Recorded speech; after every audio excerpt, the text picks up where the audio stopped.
Hey Sim, what's up?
I'll protect us.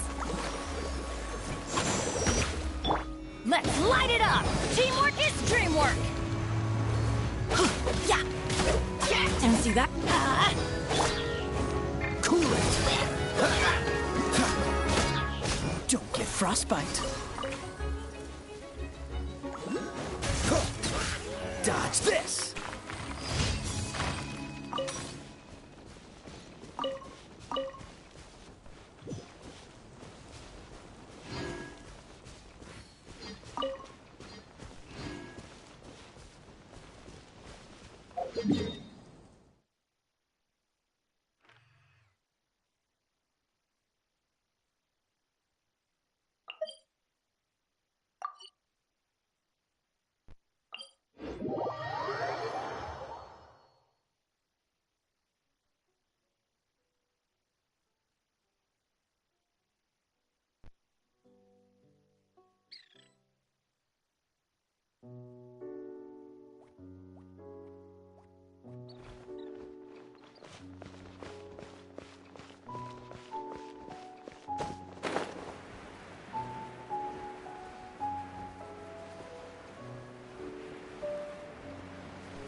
Ah!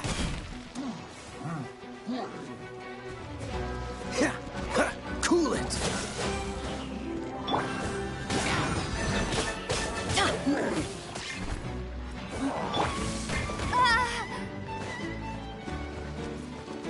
Scatter! Ah!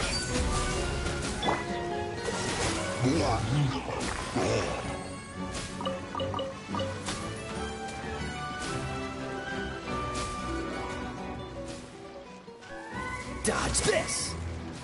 Ha! Ha! Don't push your luck. I'm going in! Off we go!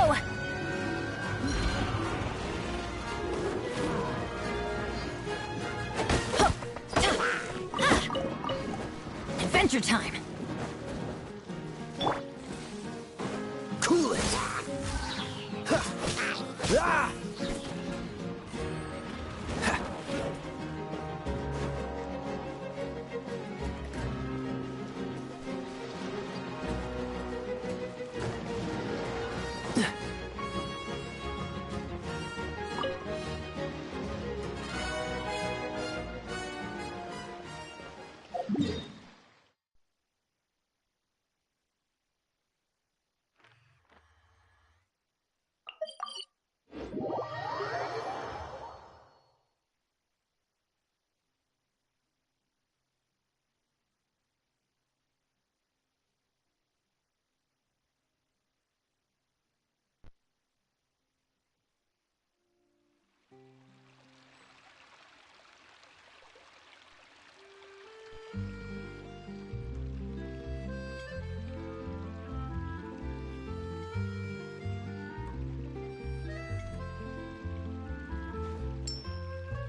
Catch the wind.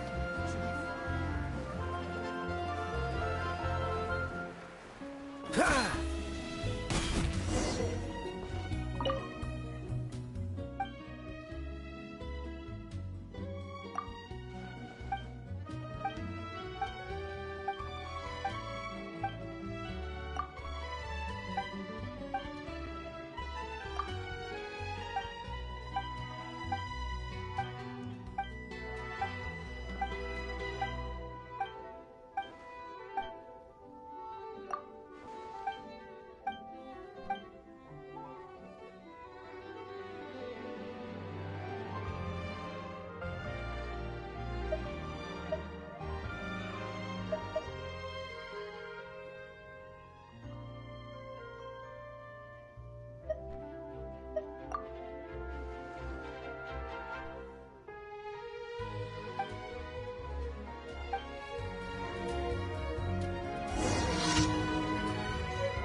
didn't know you were such a slacker.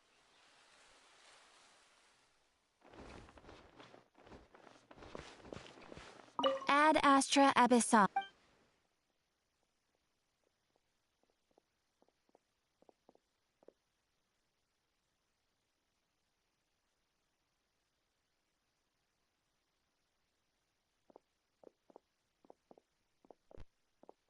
Thank you for completing Ad Astra.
You know, Paimon's heard that Alhatham's been made acting Grand Sage, but with the personality of his... Oh boy. You think things will be okay? Why don't we go to the Academia and ask around?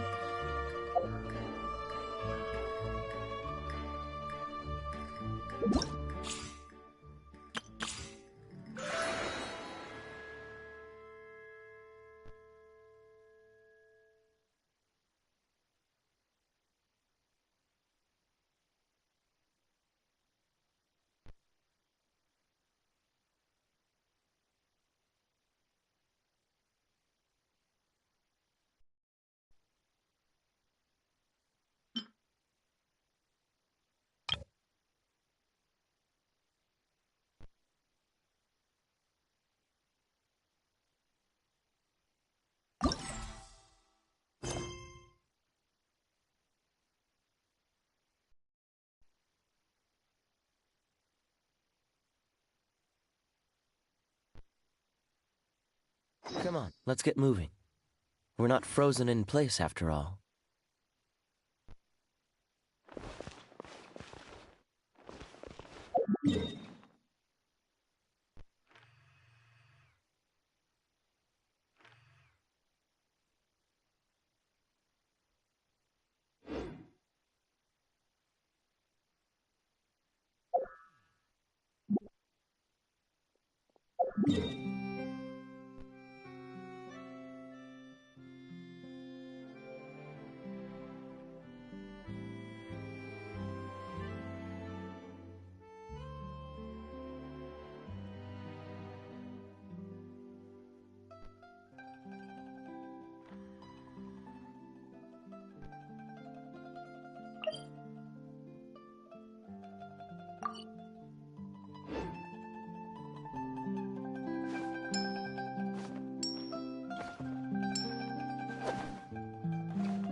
Seems all the other knights already have their hands full.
Come on, let's get moving.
The road look weird to you?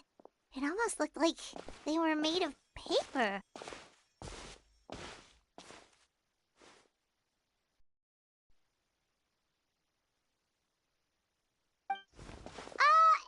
those two frags over there? Yeah, they look like pieces of origami.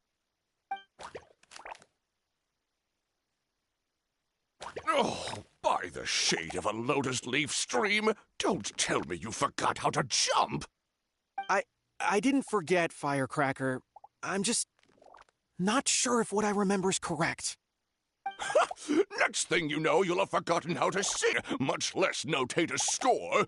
You still remember why we call you Stream, don't you? Yeah, because I've got a great singing voice. Although these days, the name seems more ironic than anything. Not just a great voice, one that evokes the gentleness of early morning dewdrops flowing into a spring. So cheer up and make the jump over. If you're still unsure, just use that roll of magic thread. I won't laugh, I promise. Now, don't tell me you've forgotten how to use that as well. I haven't forgotten everything, Firecracker. Your name, for instance. It's kind of hard to forget that you're named after your fiery temper. Now do me a favor and pipe down for a second. I'll be right over.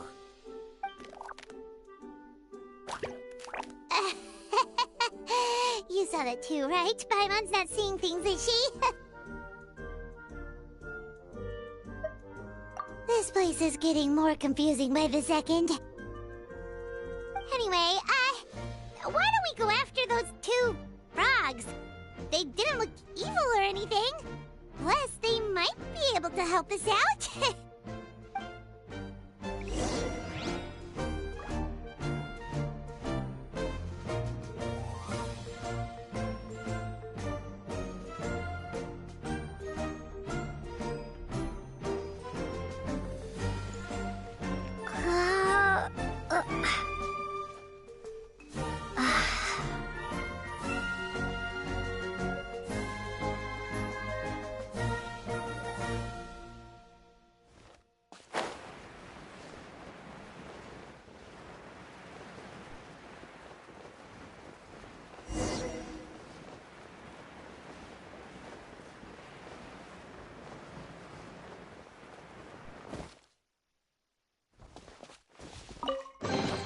A reward on the road.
Guess we're not catching up to those frogs. They were so fast. Paimon couldn't even tell where they hopped off to in the end. Excuse me, honored travelers. Did you come from the Cliff of Prophecy, perchance? The chubby paper hamster just talked. Chubby? Who are you calling chubby? I've just got a slightly thicker layer of paper on me, that's all. Allow me to introduce myself. My name is Almond, and I'm an elder of the Forest of Blessings. I've been waiting here for the hero of prophecy to arrive. Traveler, could you pinch Paimon just to make sure she's not still dreaming?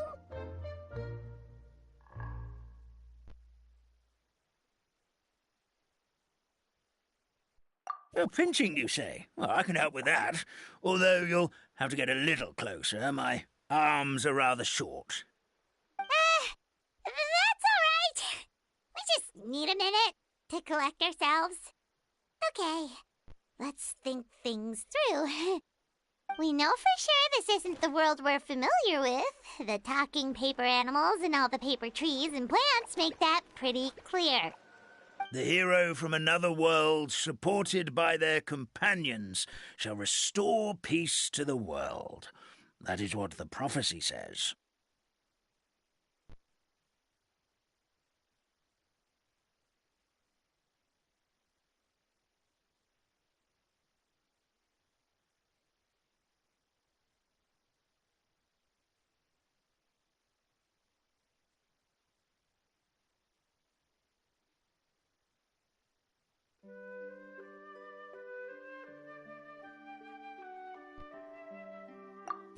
Dearie me, I completely forgot to introduce you to this world, didn't I? And here I am, getting all excited by the arrival of the hero. You'll have to excuse me, this old brain isn't what it once was, all shell and no nut. Oh well, perhaps my once glossy paper has faded past the point of no return. It's okay, really. You can just tell us all about this world now. Let me think. Where should I even begin? Pretty much forgotten everything that happened in the past. Right. I believe the story circulating along the pulp of this forest goes as follows. A long, long time ago, 3 goddesses created this world and named it Simulanka. The goddess of creation, who presides over matter and magic, created the mountains and rivers and gave us life.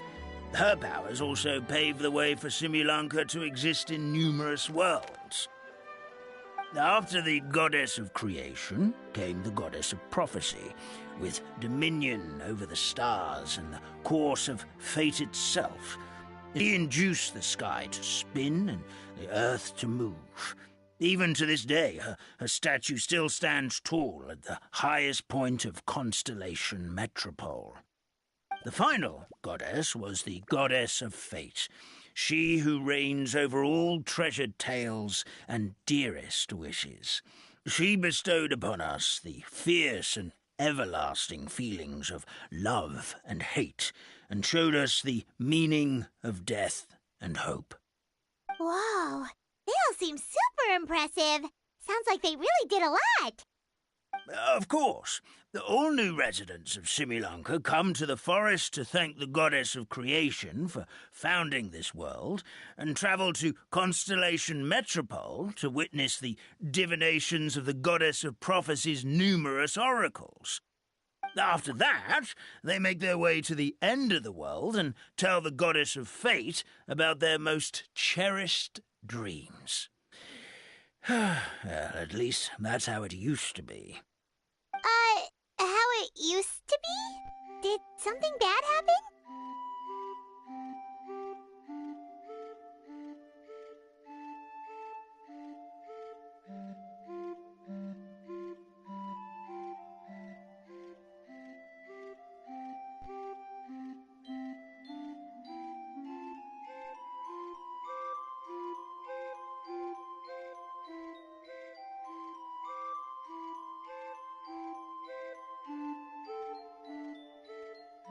Oh, yeah. That has to do with the hero you're waiting for, right? Yes, this old brain of mine may have forgotten many things, but I will never forget the day the evil dragon descended upon our forest. It came down from the skies in an ominous black mist and ravaged our homeland. Its gigantic footprints can still be seen in the kingdom of breezes and bells. We're incredibly fortunate that no one was hurt. Sounds terrifying. The terror doesn't stop there, I'm afraid. Ever since the attack, the Calligraphy Tavern in the forest has been closed. No one knows why, but it's a catastrophe of the highest order for us, forest dwellers. A catastrophe of the highest order? All because a tavern closed? If we were talking about Mondstadt here, Paimon might understand, but is it really all that serious? Good goddess of creation above. We'd take even the greatest flood over the closure of the tavern. Wet paper will dry out with time. Fallen trees can be restored. But the Calligraphy Tavern is the only source of the magic tonic that sustains all creatures in the forest. Magic what? Magic tonic. It was gifted to the forest by the goddess of creation herself. A special potion that helps us maintain our vitality.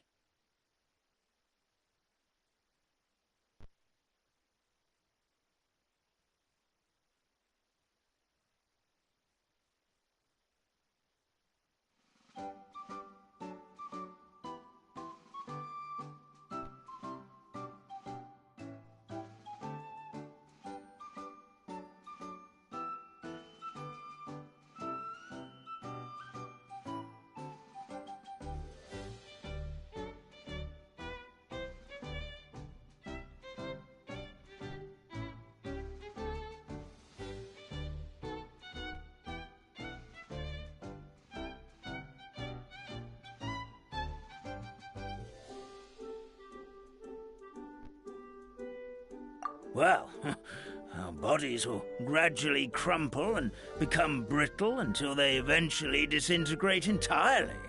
Our colors will fade and we'll start to lose our memory until we can't even remember our own names. But wait, Grandpa Almond, does that mean you've already... Oh, afraid so. The color has all but completely faded from my paper. To be honest, all I really remember is that I'm supposed to wait here for the hero of prophecy. But I've already forgotten who gave me that order to begin with. Then we've got to act fast! How can we help? Oh, brave Pixie. May the goddess of fate reward you and your friend for your kindness. Could it be you're the heroes I've been waiting for all along? Not sure how we know that. Plus, we can't even remember how we got here, so it's not looking too promising. Well, this is turning out to be quite the conundrum for old Almond Brain here. The prophecy never mentioned anything like that. For now, why don't you come with me to the Hut of Blessings? Our forest fairy lives there. Maybe she'll know what to do. Whoa, a forest fairy? Like one that knows magic? Oh, you betcha. She's prophesized to join the hero on their journey. Well, then she sounds like exactly the kind of person we need. Please lead the way, Grandpa Almond.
That meadow over there looks pretty strange.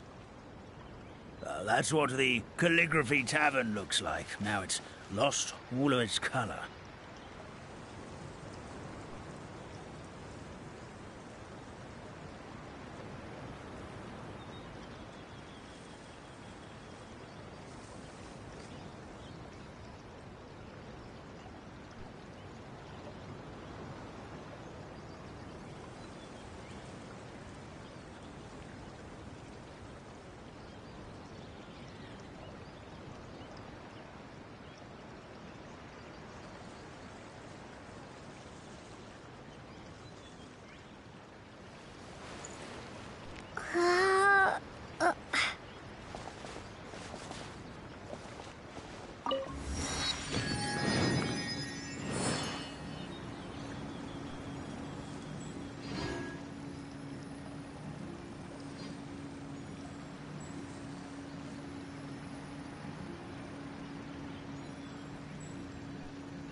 This is the place.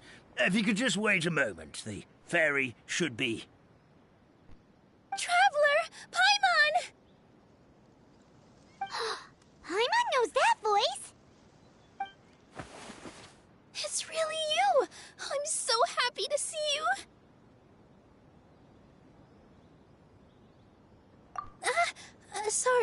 Sorry. So Nilu is the forest fairy? Well, you certainly look the part. Thank you. To be honest, I'm still getting used to it. It's the weirdest thing. I remember I was reading a book at the Grand Bazaar, and then I guess I must have fallen asleep at some point because, well, then I woke up just like this. And in my dream, someone spoke to me. They said, "You are the fairy of the Forest of Blessings. Now go, save the forest with your magic." At first, I thought this whole world was just part of the dream, but no matter how hard I tried, I couldn't seem to wake up. I couldn't find anyone I knew from the real world either. Sounds similar to what happened with us. We also have no idea how we got here. Anyway, sorry for my reaction back there. I got a bit too excited when I saw you two. It's okay, we totally understand. We were looking for a way out too. At least we know we're not alone. Oh, blessed be the goddess of fate above. You're already friends with the fairy of the forest. Grandpa Almond, thank you so much for bringing my friends here. Could you let the others know I'm coming? I'll head over right away. Of course, leave it to me. Hey-ho, pistachio. Today truly is a blessed day.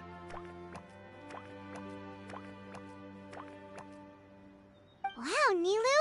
Looks like you made short work of getting to know the locals. Well, when I arrived here yesterday, Grandpa Almond told me all about the state of this world. Since they think of me as their forest fairy, I just felt like I had to try to help them. Oh, so you mean like using some kind of forest magic to repair the tavern? Unfortunately, I don't know how to use the magic of this world. I've tried using my vision, but it doesn't seem to work here. If the books stored in this hut are anything to go by, this seems to be the place where the goddess of creation first made the townspeople of this forest. She folded the pages of books into small origami animals, gave them life with her magic, and with time, that's how the Forest of Blessings took shape. Maybe one of the books here could teach us how to use magic. I read them all, but only found one reference to magic. The incantation, abracadabra, means to create what I say. This is a world made up of words, where fantastical powers can be wielded by all. Okay, so basically everyone in this world can use magic? That's nice, but still kind of vague. Yeah, from the other books I read, it seems like this goddess really likes to play fast and loose with the details. So, what should we do now? Didn't you say you were going somewhere, Nilu? Oh, yes. I was going to help some of the other residents of the forest. They've been busy making preparations to reopen the tavern, so I thought I could help out. Got it! Guess we should just focus on what we can do for now. This whole thing is making me pretty nervous, actually. It's like I've been pushed on stage without being taught the choreography. Since I'm already wearing the costume, though, I might as well try to play the part. It's what a professional dancer would do. And who knows? Maybe I'll find my own magic along the way. All I can do is try, right? At least you're optimistic.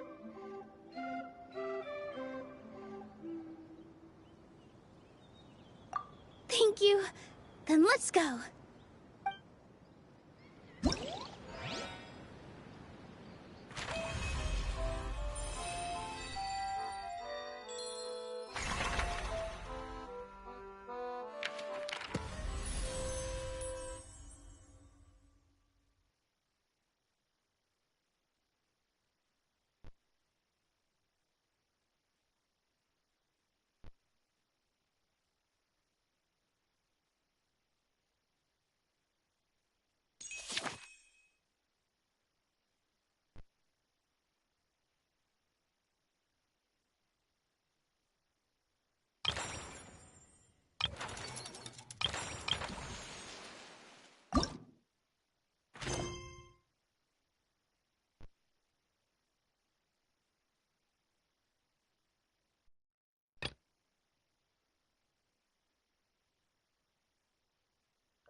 Oh my god, guys, look at his little crown on top of his head. Do you see that? I'm cracking up, it's so cute.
Is this an answer from this world?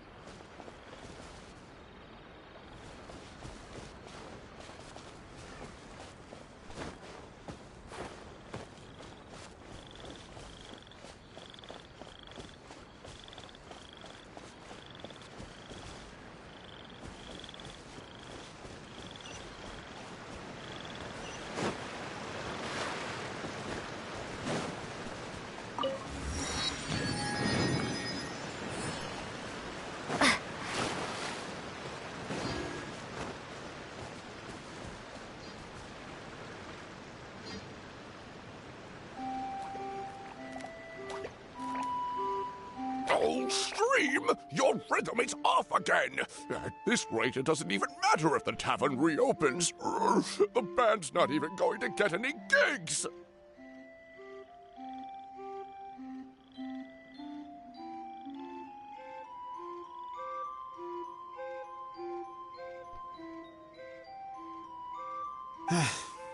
I'm sorry. Hello there. I hope we aren't interrupting your rehearsal. Wait, these are the two frogs we saw on the road a little while ago. Ah, the forest fairy is here! For the love of lotus leaves and dewdrop stream, you've really got to put in some effort now. But Oh, don't pressure yourselves on my account. Are you rehearsing for a show? Sure are. You see, our group regularly performs for guests at the tavern. We've been out of work for quite some time, with the closure and all, but after hearing of the fairy's arrival yesterday, we figured we needed to get in performance shape right away. I understand how you feel. Back at the Grand Bazaar, Zubair Theater's always busy with rehearsals too. The Grand Bazaar? Do people there sing on lotus leaves as well? Yeah, they do. And it's a really big one. You're the conductor of your group, aren't you? You remind me of Mr. Zubair. Ah, then he must be an ambitious director.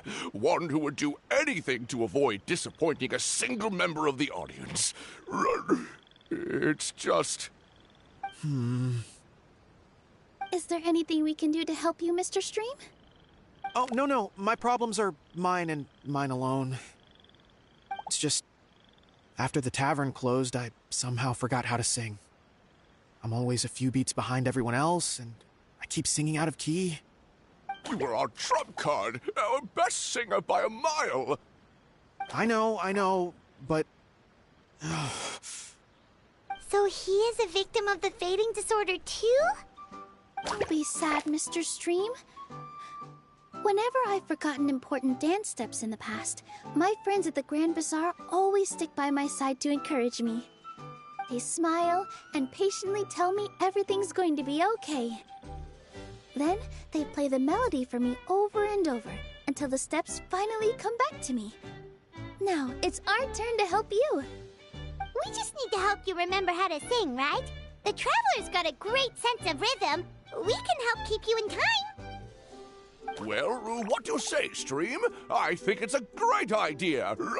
Just focus on the lyrics, and the fairy's friends will help you stay on beat. Are you sure? This is really asking a lot. Don't worry about it, Mr. Stream. It'll all be worth it when the tavern reopens and we finally have the chance to hear your marvelous singing voice. All right, then. Thank you so much, everyone. I'll give it my best shot.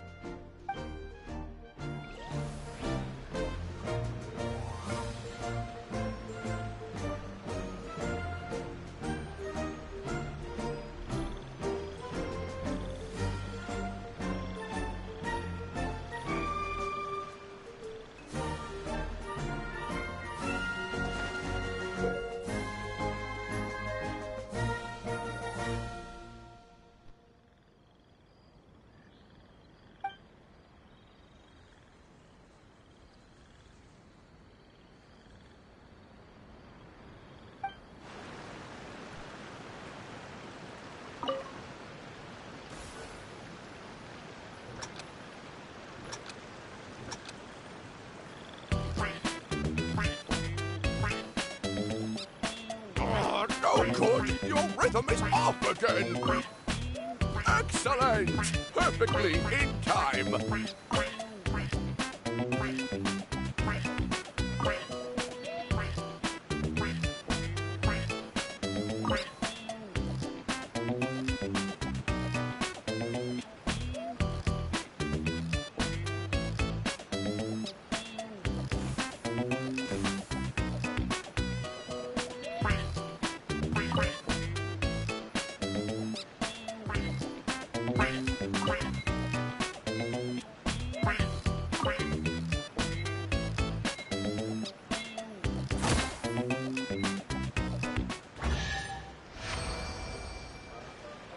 I feel like I'm getting the hang of it again. Goddesses above, this better stick when it comes to the performance. Just do it exactly like how we rehearsed. Thank you, everyone. Thanks to you, my voice is once again as clear as a flowing stream. Glad to hear that you're feeling better, Mr. Stream. It's also about time for us to go to our next destination. We'll be looking forward to your performance at the tavern. Traveler, Paimon, we should make our way to the next location.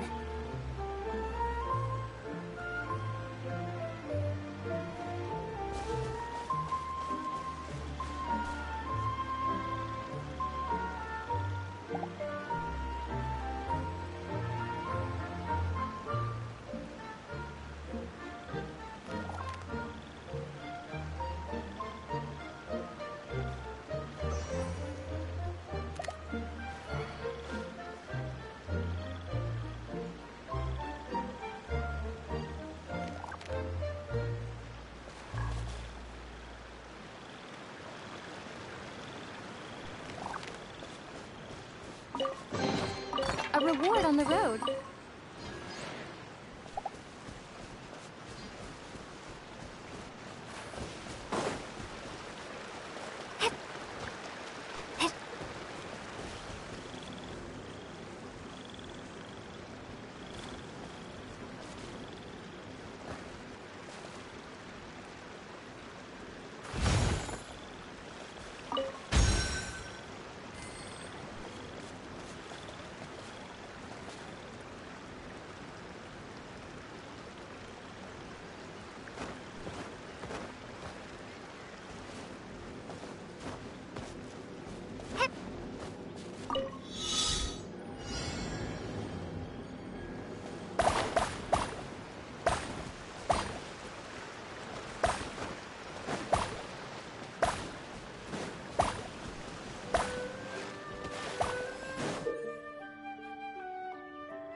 Is this an answer from this world?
Oh, my dear Citrus, please tell me you're joking.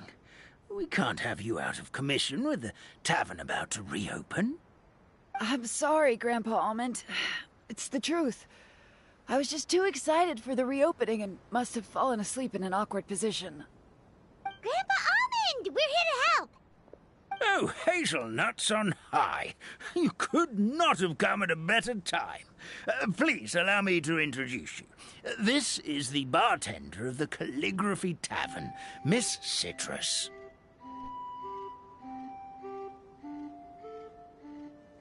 Miss Citrus is supposed to add all kinds of delicious fruits to the magic tonic.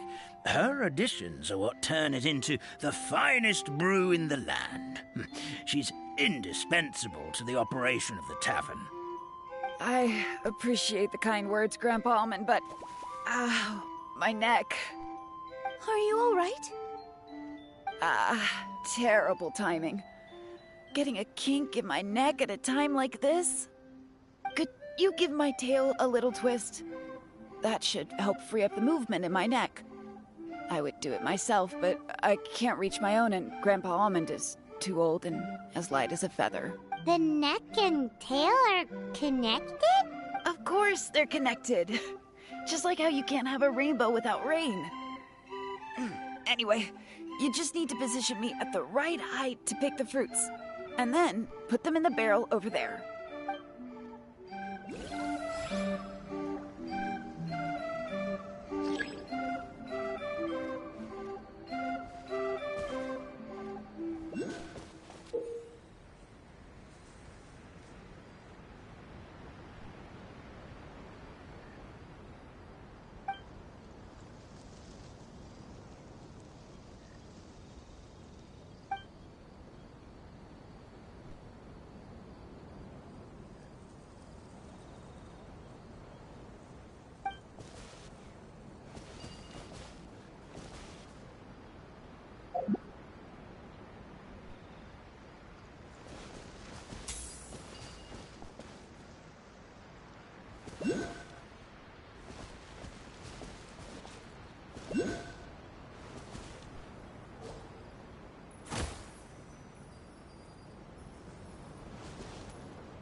This doesn't seem quite right.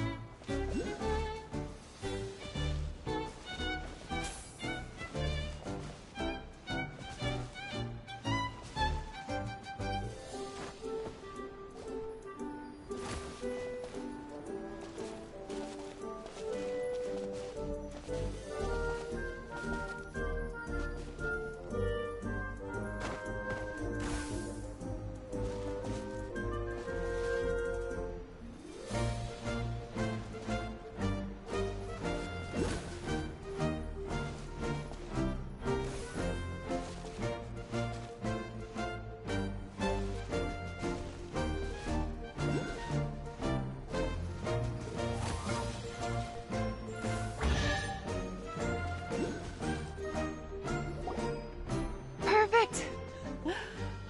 My neck feels much better. So there really is some kind of connection between your neck and tail. Thank you so much, everyone. I can rest easy now, knowing the drinks at the tavern will be just as wonderful as before. That's another problem solved! Traveler, Paimon, we should make our way to the next location.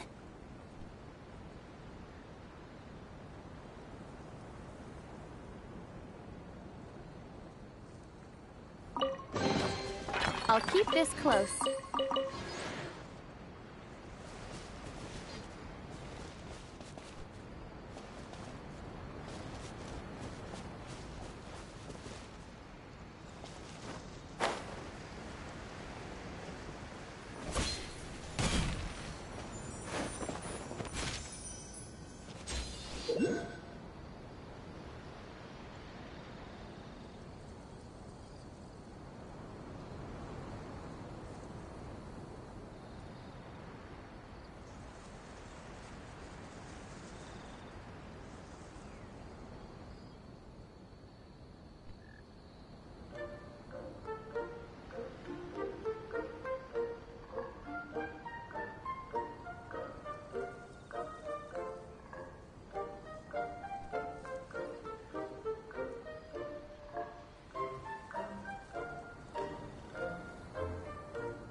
I'll keep this close.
I'll keep this close.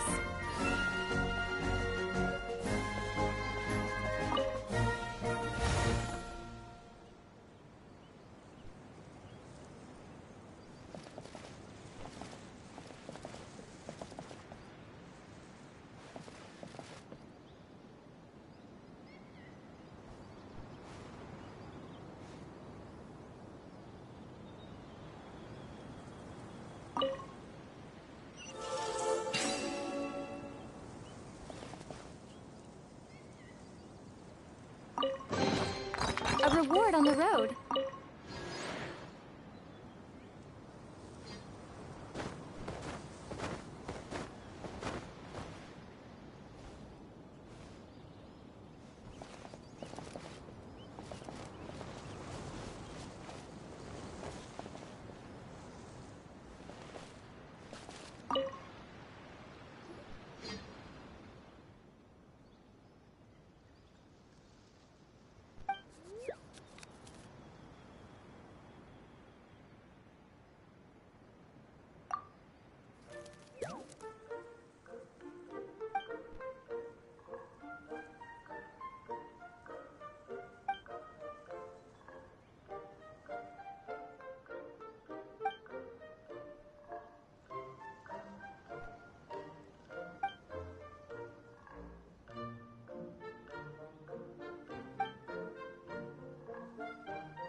Let the show begin. Ready, steady, go!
reward on the road.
This moment will be frozen in time.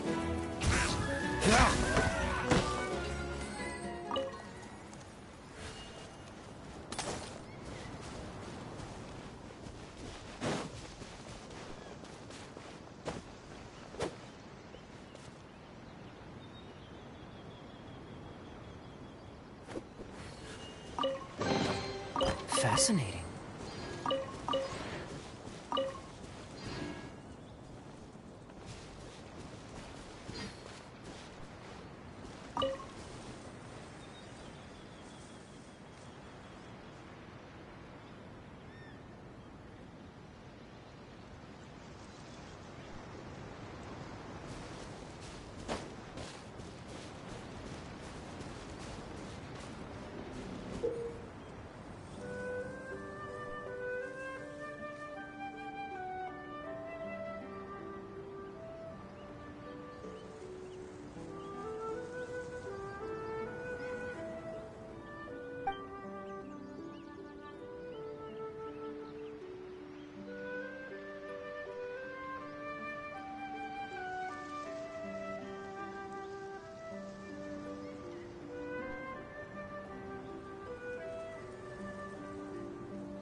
Seems all the other knights already have their hands full.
Freeze!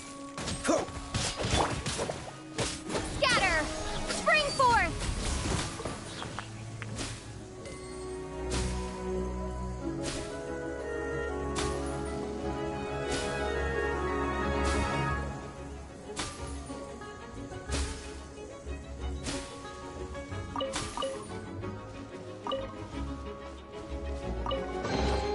I'll keep this close.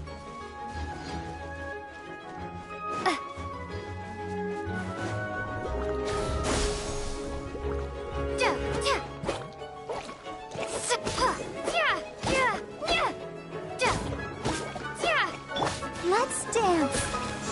Yeah.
The forest fairy is here, and she brought her companions. Grandpa Almond was right. They do look promising. Hello there, everyone. I heard you were working on the piping for the calligraphy tavern. Is there anything we can do to help?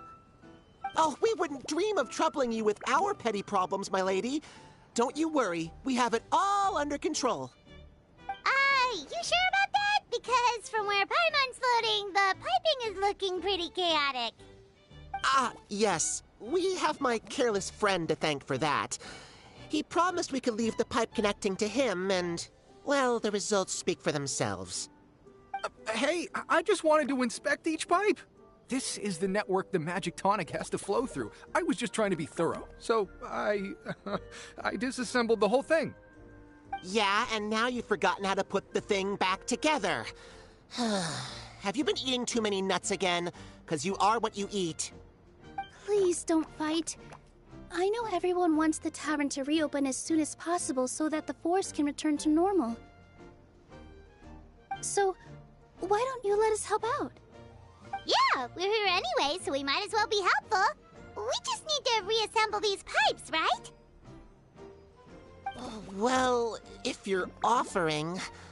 Basically, the pipes need to be connected properly to allow the magic tonic to flow through. If you put the wrong pipe in the wrong place, the tonic will get stuck halfway. Attention to detail is key. Says the guy who messed up the whole thing in the first place.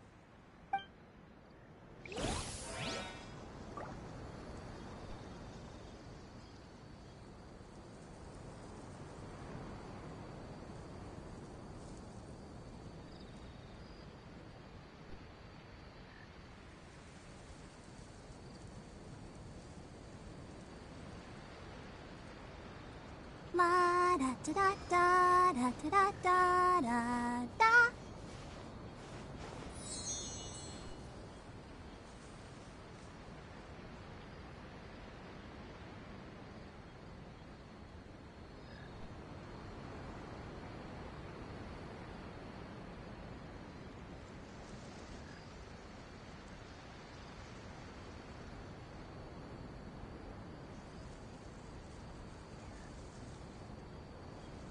Are you tired? Try my new spicy energy drink. I'm sure it'll wake you up.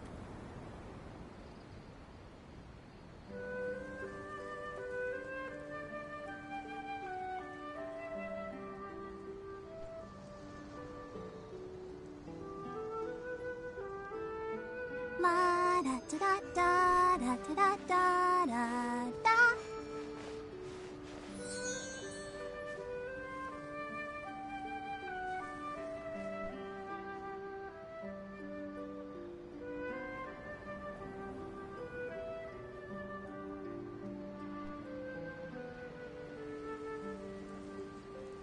Everyone is working super hard. We should be too.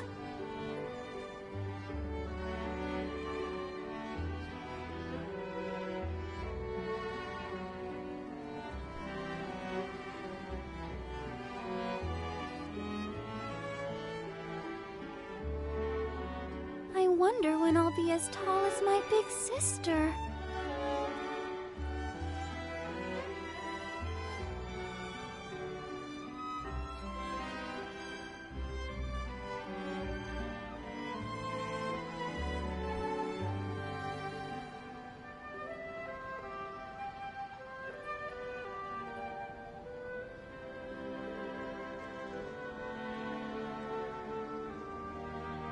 La da da da da da.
Something doesn't seem quite right. The tonic is stuck.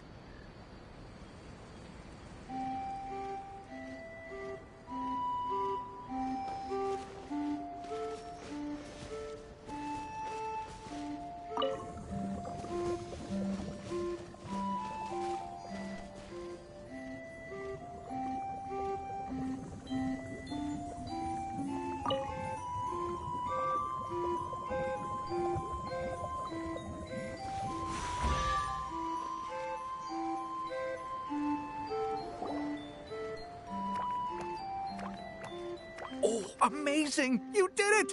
Now the tonic will flow into everyone's cups without getting stuck, right? Oh, gotta say though, Paimon is starting to get pretty curious about this magic tonic. Could she have a teeny tiny sip? Just a little taste, please? It's not greed, it's curiosity. Well, if it's really just one sip, I guess that would be fine. Just be careful. This is one of the last cups left in the entire forest. We're supposed to save it for our research. Just a sip, promise. Okay, here it goes. We won't... What was that? Oh, it's sticking to Paimon's tongue. Wait, is this just regular ink? Wait, does that mean what the legend says is true? The goddess of fate used ink to compose her stories on paper, and the goddess of creation used her power to bring those tales to life. No wonder the tavern is so important to the forest. Maybe the fading disorder occurs when the ink within the body dries up. That would explain why the beings here are forgetting their own stories. Oh. I'm not really sure I can really wrap my head around this conversation, but there's no need to get all worked up on our behalf, my lady. With the pipe installed, I'm sure the tavern will be up and running in no time. What do you mean, can't wrap your head around it? The fairy is recounting the story of how the goddesses gave us life. In fact, I've seen the goddess of creation with my own eyes. Really? Don't be ridiculous. There's no way you're old enough to have met her. We're the same age, and I think I would know considering we went to tell our wishes to the goddess of fate together. So stop talking a load of papier-mâché. Oh, fine. It was my grandfather, all right? He was the one that saw her. He said that one day after he finished work, he saw the goddess of creation grant us life with his own eyes. In her hands, she held the very paper used to form our bodies. She whispered something into the pages, and then suddenly a paper frog was born, ready to leap into the world. Oh, it was spectacular. Cut the theatrics, will you? You weren't even there. Wait, so that's it? Paimon thought creation magic would have a little bit more pizzazz. Oh, so in your world, the creation of life is a much showier affair? Huh, I'm learning something new every day. Well, that's not exactly what Paimon was trying to say. Magic doesn't have to be spectacular. That's enough out of you. All your boasting is confusing our kind fairy. Oh, no, it's all right. I actually think I understand the magic of this world a bit better now. Thank you. The honor was all ours, milady. We've got one final stop. Let's go.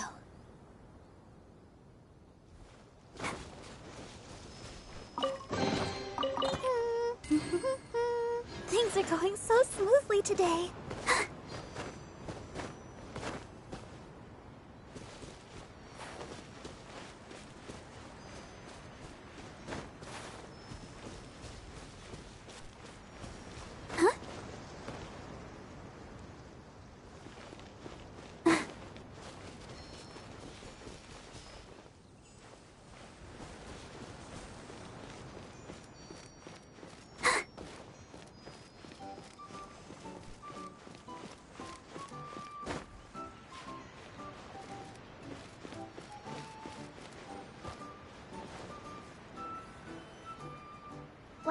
since we've taken care of most of the tasks, all we need to do now is reopen the tavern.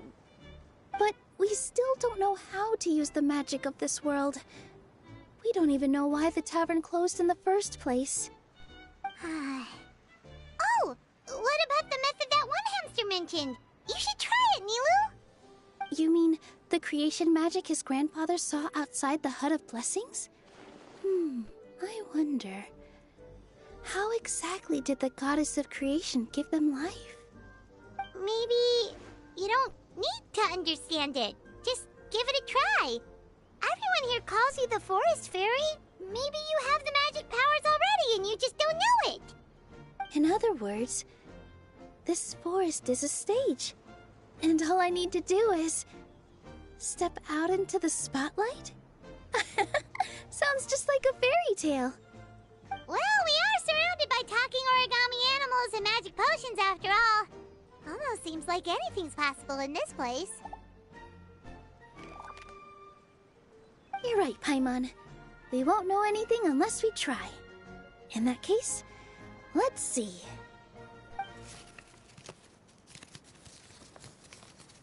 This is how you do it, right? I think I got the folds right. Whoa, your origami skills are great! I once saw one of our prop people making something similar. It looked really cool, so I took some time during my break to learn the basics. It's not a bad way to stave off sleepiness either. Well, how do you feel? Sense any, magical powers flowing through you? No. No? What are we missing?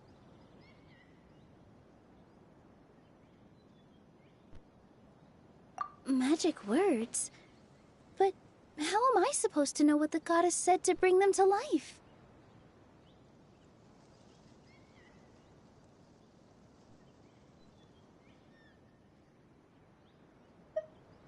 Oh, good point! You're the Forest Fairy, Nilu! What do you want to say to the new resident of your domain?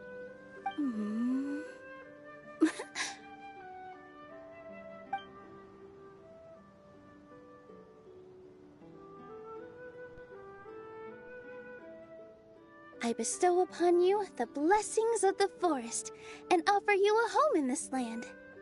Your name shall be Harisara. May you bloom in this world as beautifully as the flower I love. My name is Harisara. It worked! It actually worked! Well, peel my shell and call me a nut. I never imagined I'd witness such a miracle at my age. It's just like what the stories said about the goddess of creation. Shell? Miracle? Nice to meet you, Harisara. I'm Nilu, the fairy of this forest. From this day forward, this place is now your home. Hello, Fairy Nilu. I hope you'll grow up happily in this forest. Grow up? Oh, you can leave the little one with old Almond for now. Oh, this sure brings back memories. It's been such a long time since we last held a welcome ceremony. Here, Harisara. Come to Grandpa Almond. Well, now that Nilu has mastered the goddess's magic, we should be able to reopen the tavern, right?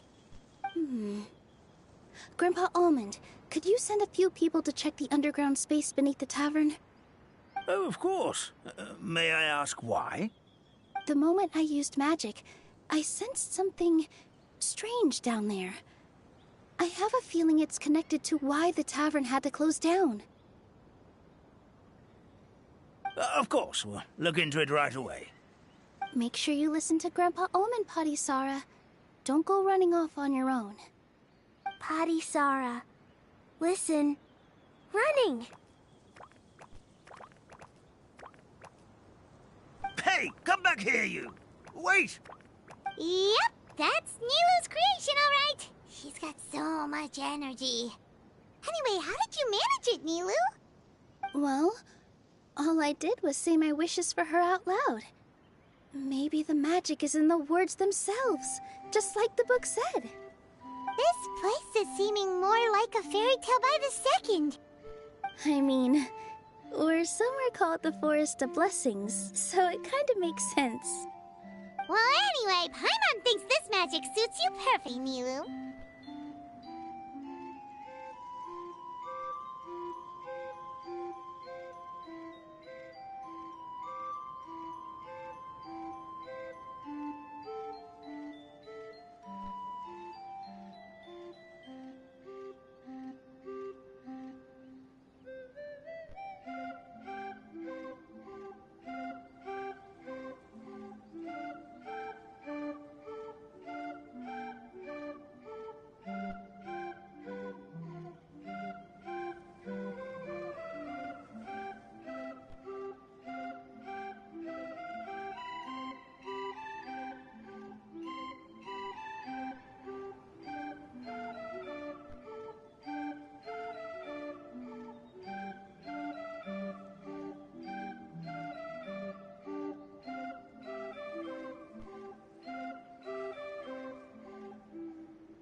When I brought Harisara to life just now, I was able to sense the magic flowing through the forest, and the flowers and trees, and inside the creatures that live here. But for some reason, there's a hollowed-out space beneath the tavern where I couldn't sense anything at all. We're back, my lady. That was fast. You were right. There was something under the tavern that I've never seen before. It looked transparent and gave off a clinking sound when I knocked on it. Transparent and clinking. Oh, I've got it! Already? You've got to use fairy tale logic, Paimon.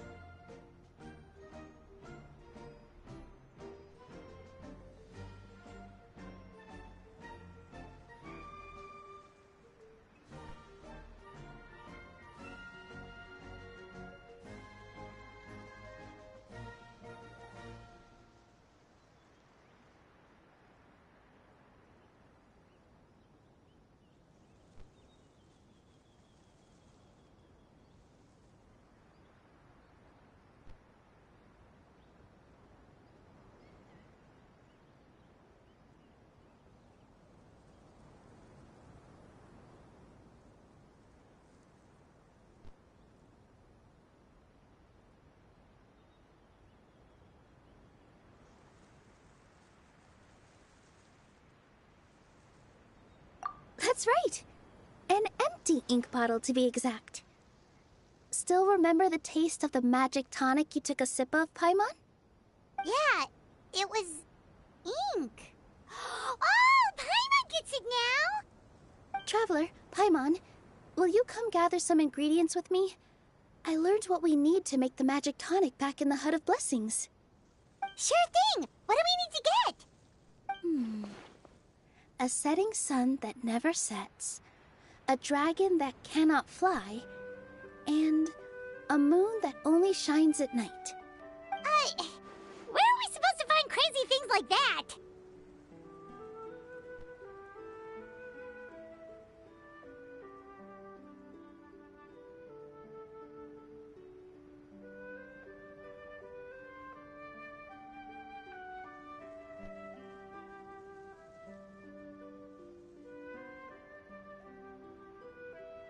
What? How did you get that so fast? Logic, huh? Lucky guess, more like.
Yeah.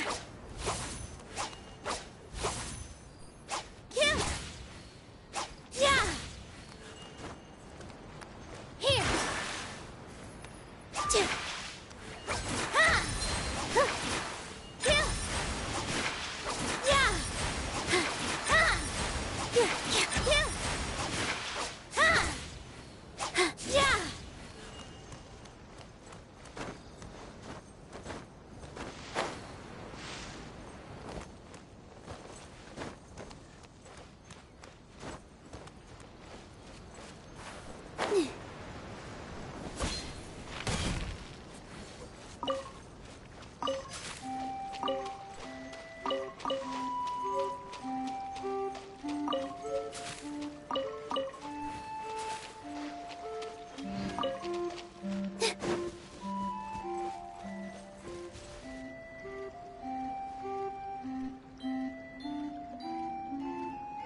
Take a deep breath, as if you're about to blow up a huge balloon.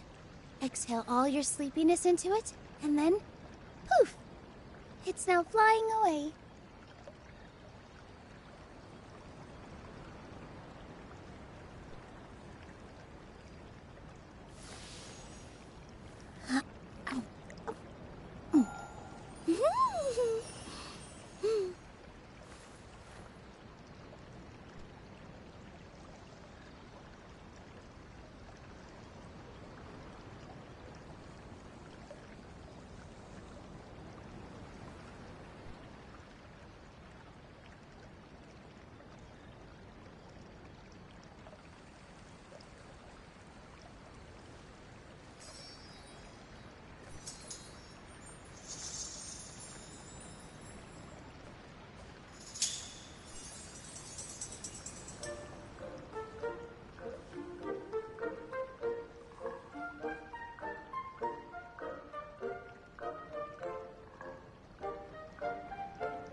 First, get into position like this.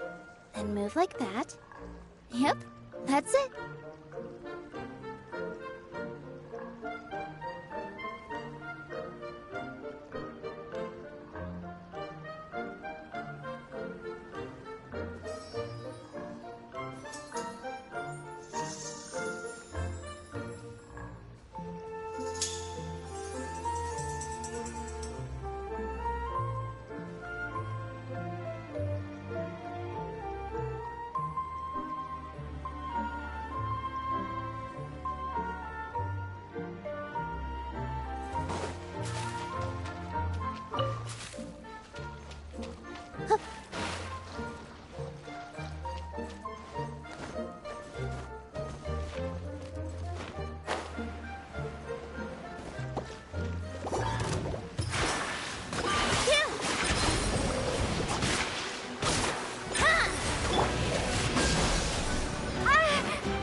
Let's go back to the Hut of Blessings.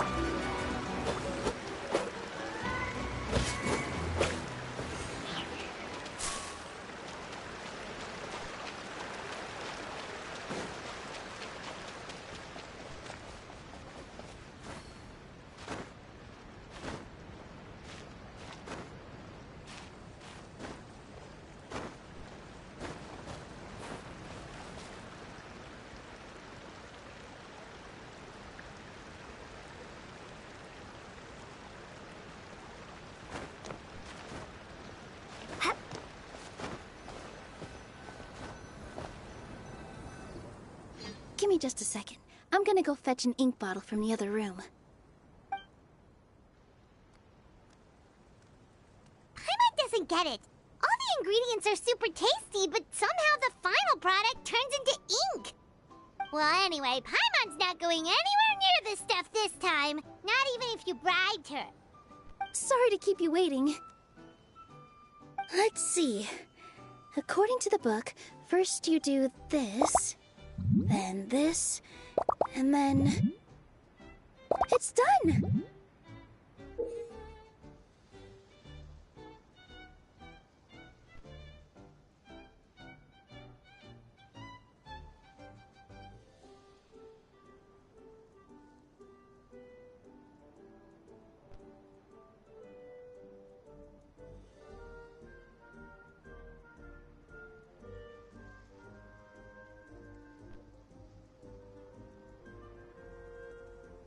Wow, magic sure makes everything super convenient.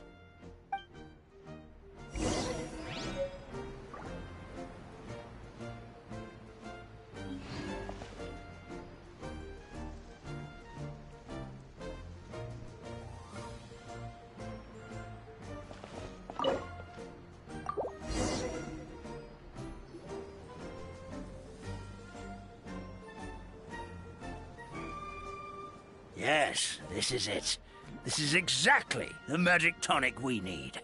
Grandpa Almond, could you take the concoction to the room underneath the tavern and place it next to the transparent bottle you found? I'll handle the rest. Of course. As you command, so it shall be done. I still get nervous at times like this. It's just like when you step on stage and you can tell that every single person's gaze is fixed right on you.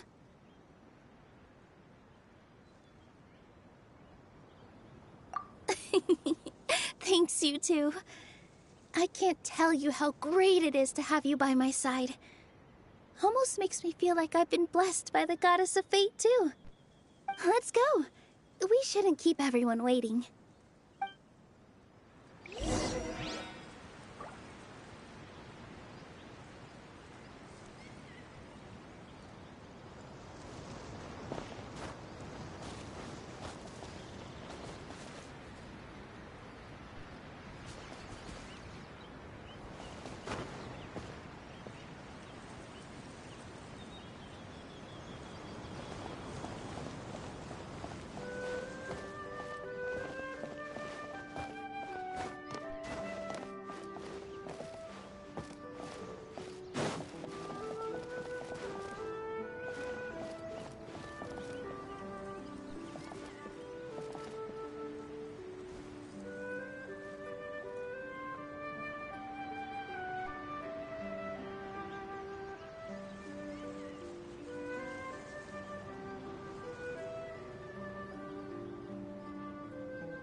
heed my words and accept my blessings.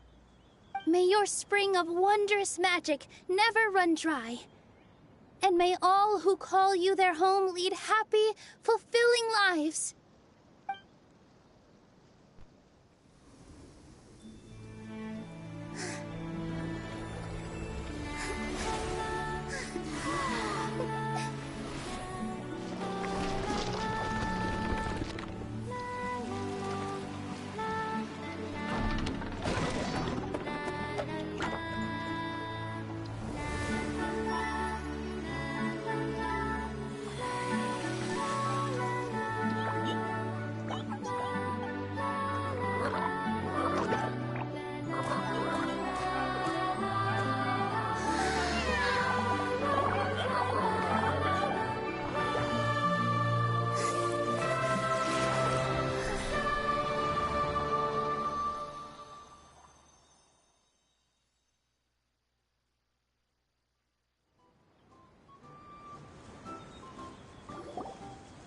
Fairy Nilu is amazing!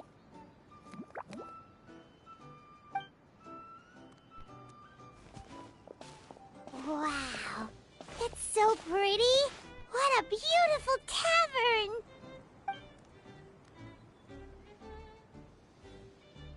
It matches the scenery of the forest perfectly. I was so surprised when it suddenly opened up like that. Just like a pop-up book.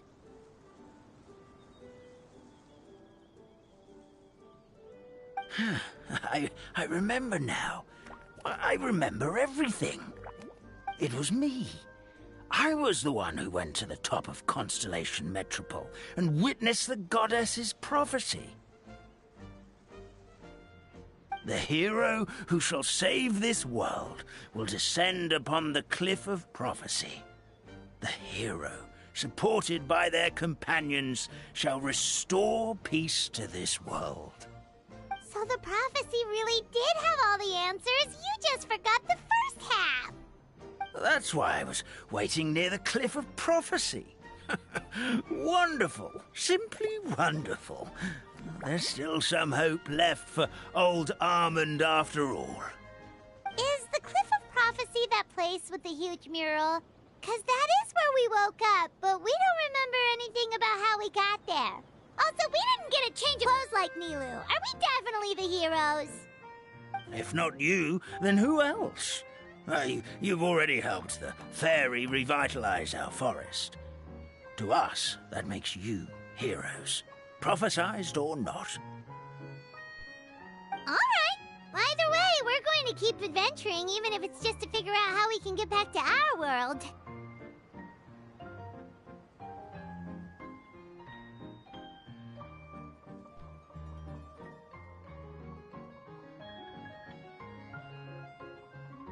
Yep, that's exactly right! Helping people we meet on the road is kind of our thing. As expected, the words of the goddess of prophecy always come true. I'll come with you. It can't hurt to have a magical fairy tag along, right?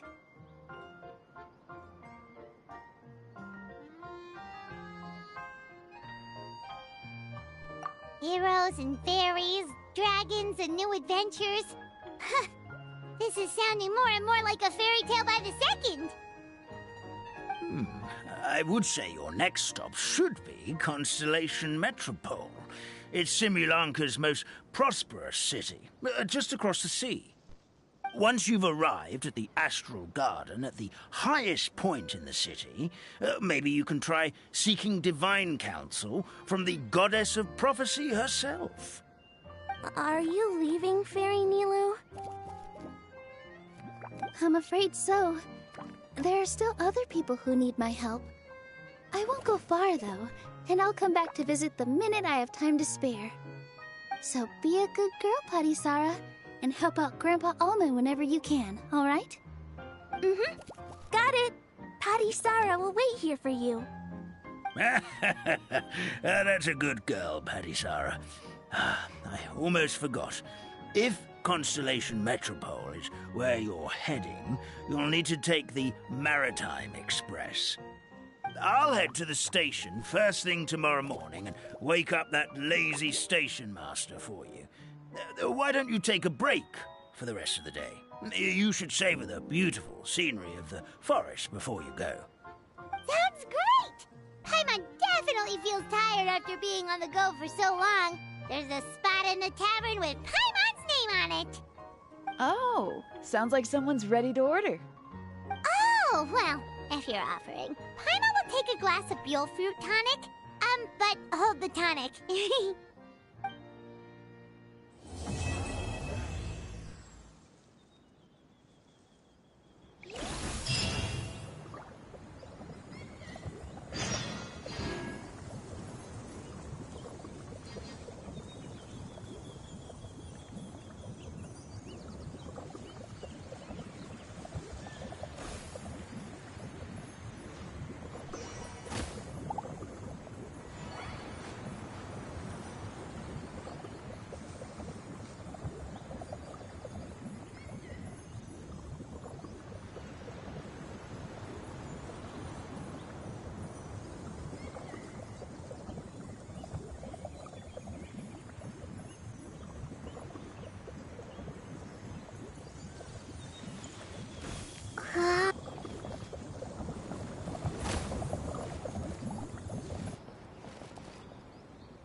reward on the road.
Is this an answer from this world?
What I call treasure.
guess everything that happened yesterday wasn't just a dream then. Well, it's time for our next fairy tale adventure. We should head to the station Grandpa Almond told us about.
Get up, said Jewel. Time to get to work, you lazy bones. I can't remember how to call the train. Just let me sleep a little longer, and I'm sure I'll remember. Don't try to pull one over on me, young man. Your fading disorder has been cured. I saw you chugging cup after cup of magic tonic in the tavern last night. You must be mistaken, Grandpa Almond. That guy definitely wasn't me. Oh, you remember my name now, do you? Then it seems like you're all better. You had no idea who I was when you were fading. Now, enough of your nonsense. Get up. The fairy and her friends are going to be here any second. All right, I'm up.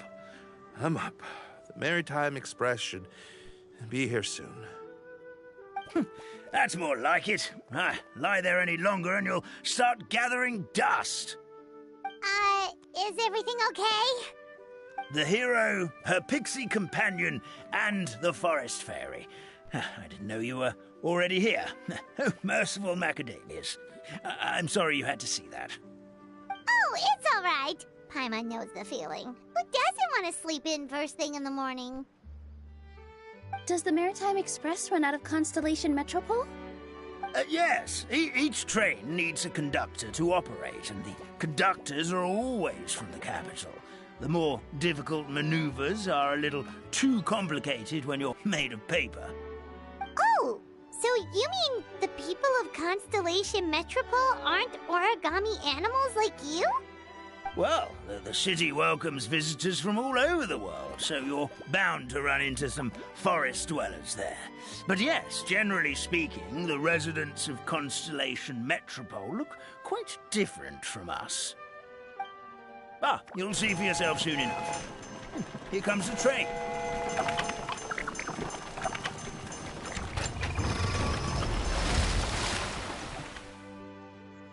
Pleasure to meet you, everyone. My name is Will, and I'll be the conductor for your journey today. I'm assuming you're the ones who called the train? Whoa, it's a little toy man! Yes, we called the train. The hero and the forest fairy need a ride to Constellation Metropole. The hero and the forest fairy, the ones from the prophecy. Oh, why didn't you say so earlier? We could have prepared a far more luxurious train. I'll just go back and get a better one. That's okay, Mr. Wheel. We're trying to get to the city as fast as possible. We just need you to get us across the sea. In your capable hands, I'm sure we'll get there in no time. Of course, my lady. It would be an honor. Well then, all aboard, sit anywhere you like. We'll get a stunning view of Simulanka no matter where you're seated.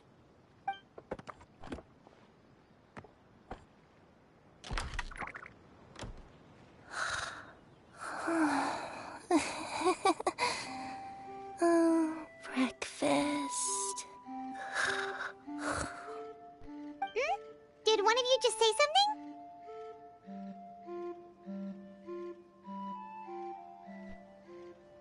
Wasn't me either. Breakfast. Oh, come back. Sounds like the voice is coming from inside the train.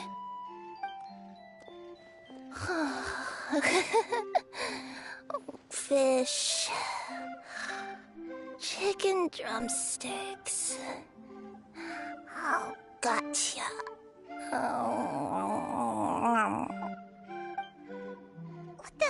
What's Kirara doing here?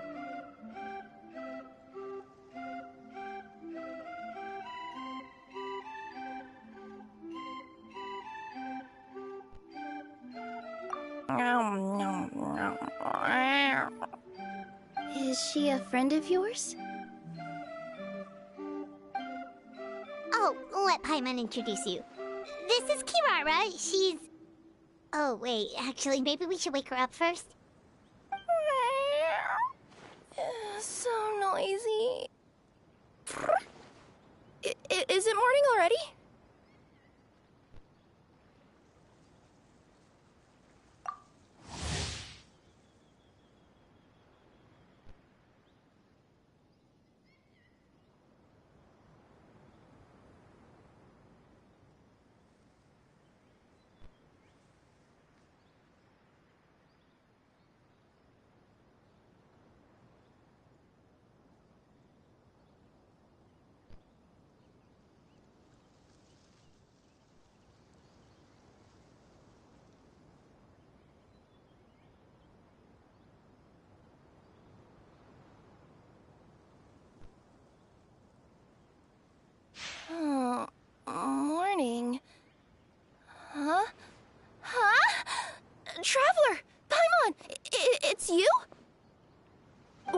means.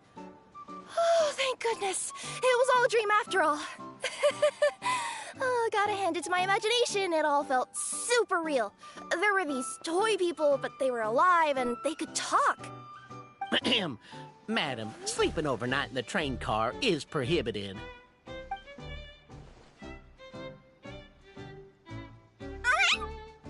It wasn't just a dream?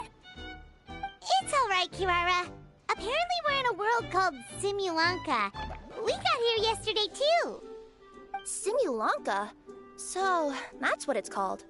I spent all day yesterday wandering around this one city.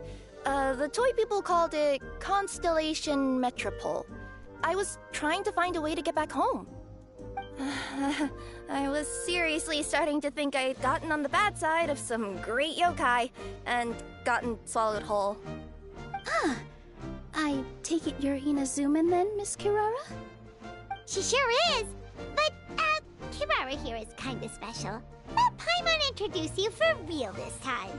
Kirara is a Nekomata from Inazuma. She works as a courier for Komanie Express. Ah, nice to meet you. I'm Nilu, a member of Zubair Theater. You can usually find us performing in Sumeru City's Grand Bazaar. Right now, though, I suppose I should introduce myself as the Fairy of the Forest of Blessings. Oh, you're Nilu! I've heard a lot about you from my deliveries in Sumeru. I even saw one of your performances back in the day. You're an amazing dancer. But, did you say you were a forest fairy? Oh, yeah, that's her new identity here in Simulanka. Oh, speaking of new identities, looks like you got a new outfit yourself, Kirara! Yeah, I know. It confused the heck out of me yesterday. I just woke up in a set of brand new clothes I'd never seen before. That must mean you have a big part to play here, too!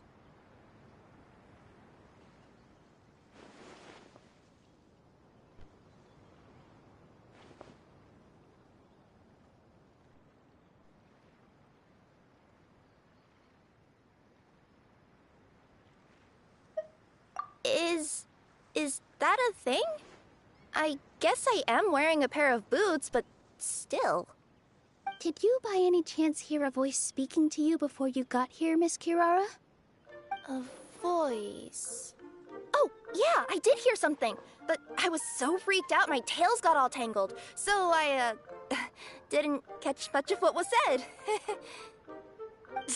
Sorry for the interruption. But this, Nekomata friend of yours, she doesn't eat hamsters, does she? Or frogs? Oh, no need to worry, little guys. I would never do something like that. Well, unless I've been out in the wild too long without anything to eat. Oh, speaking of eating, I am getting a little hungry.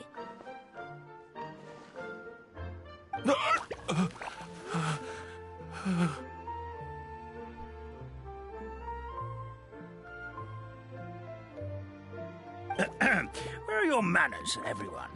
This young lady is a trusted friend of our esteemed hero.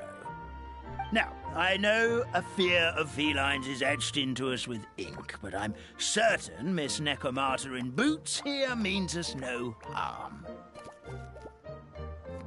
It sure looks like you're keeping your distance, though, Grandpa Almond.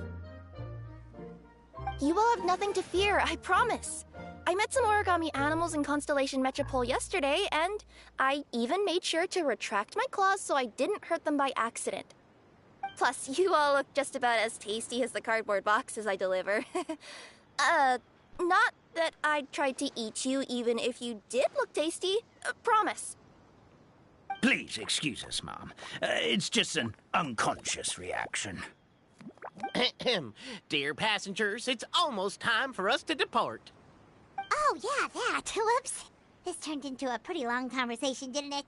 All right, let's get on the train. You coming with us, Kirara? Mm-hmm. I'll ride with you to the next stop. There's a place near the Metropole that caught my eye yesterday, so I want to go explore it today. Then all that remains for me to say is, on behalf of the Forest of Blessings, thank you once again for all you've done for us. May the Goddess of Fate be with you and bless your journey, Madam Fairy, Miss Nekomata in boots, and our brave heroes.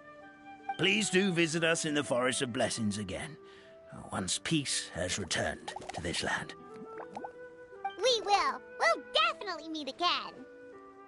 Take care, Grandpa Almond.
Have a safe trip! Wow, a train ride over the sea? What an incredible view! Please keep your head and arms inside the train at all times. We don't want anyone falling into the sea.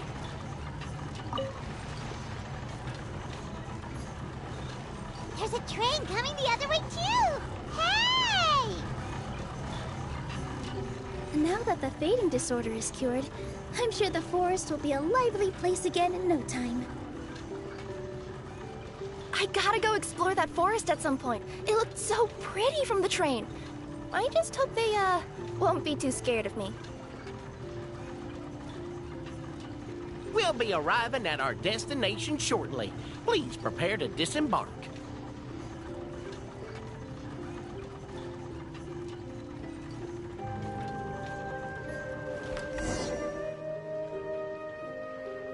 Here we are!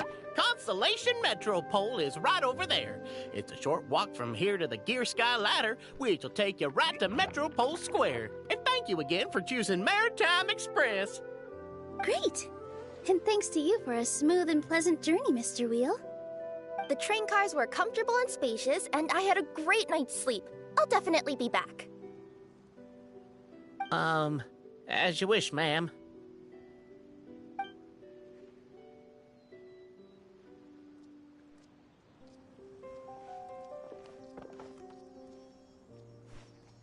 Where should we go next? Is that place you wanted to check out nearby? Mm-hmm. I took a walk around yesterday, and it felt like there was something weird about it. So, I think I'll indulge my curiosity and go investigate. Want us to come with you? It's okay. You guys go ahead and visit the Metropole for now. Hopefully, that's where you'll be able to find out some more about this world. I pretty much explored the whole place from the rooftops yesterday, but for some reason, this is the place that caught my attention. You know what I mean, right? Like, when you get a stone stuck in your claw or something, it keeps nagging at you to get out, but you can't focus on anything else until you do. Don't worry, if you run into any trouble, I'll be there faster than you can say gold-level courier of the Comania Express. Okay, fair enough. We'll head to the Metropole then. Guess this is where we say bye for now.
worry about me.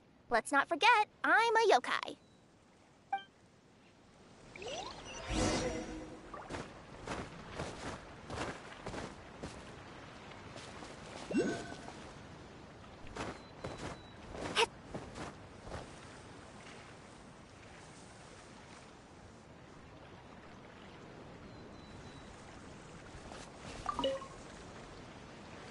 Hey, are you guys already finished with everything in the Metropole? No need to prioritize me. There's just this place I really want to go check out. Feel free to get back to me once you've got everything sorted out.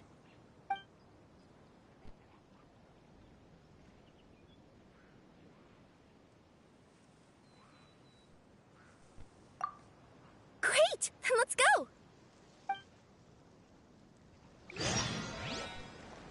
I've delivered packages all over, but I've never seen a mysterious fairy tale world like this before. Looks like nobody has gotten around to repairing this house yet. Ugh, even I wouldn't dare to sleep in there. It might suddenly collapse in on you. You want to check out the area over there? Okay, I'll wait here for you.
Somebody!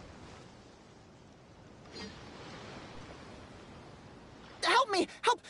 Oh, goddess of prophecy above, would you kind souls please help us? What happened here? Why are you all suspended in midair? I mean, being stuck in midair still beats falling to the ground and being smashed into a pile of blocks, but... I told him to be careful, but... No. Never mind. Now's not the time for that. My good friends, could I trouble you to turn the clockwork key over there? I'll explain everything in a bit.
Thank you.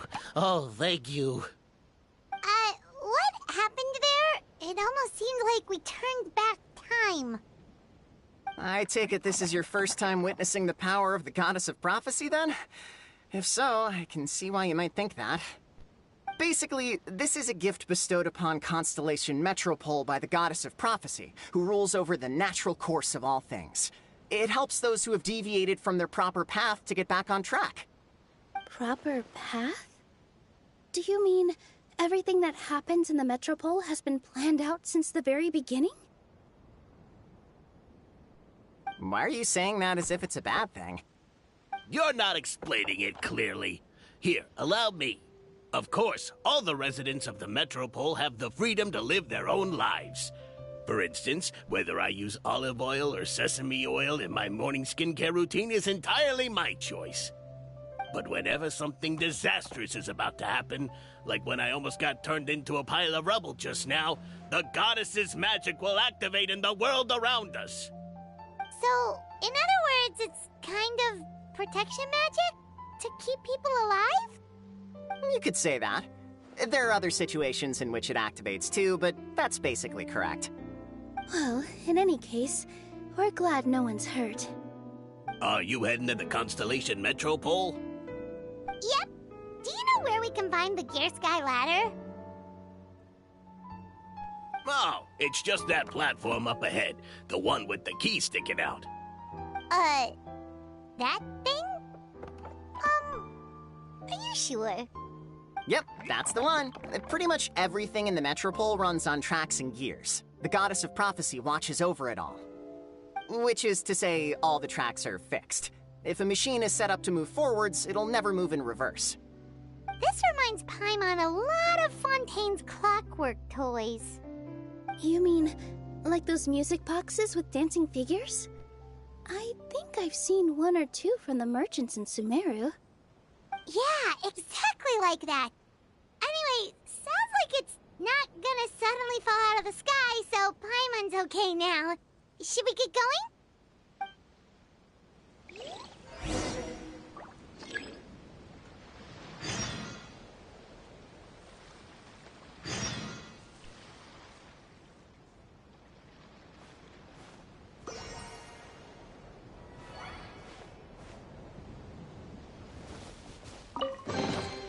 I'll keep this close.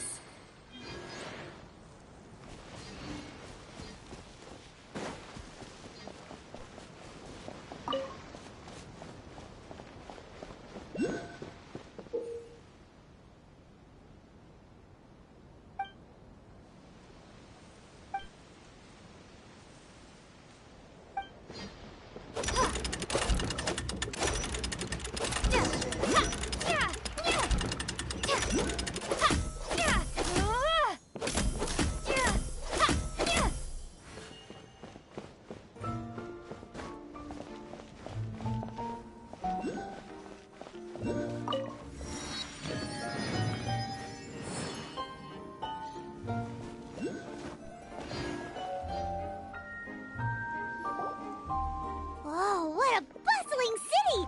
This place is fit for a king! Our next step is to get to the top of the Metropole and ask the Goddess of Prophecy for guidance. If there is a king in that castle, I sure hope he won't get mad at us for trespassing.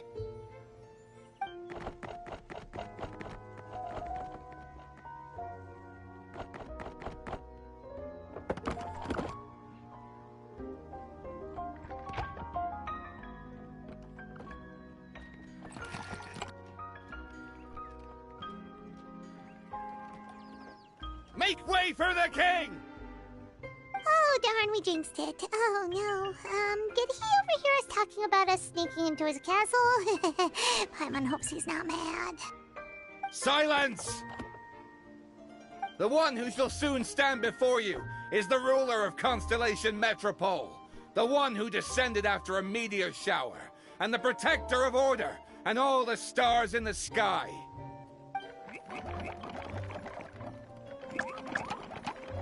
That's a long list of titles. I bid ye welcome, guests from afar. Long have I heard of your grand deeds.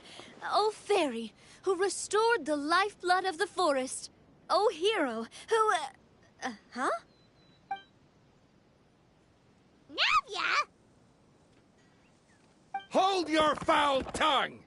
How dare you utter Her Majesty's name!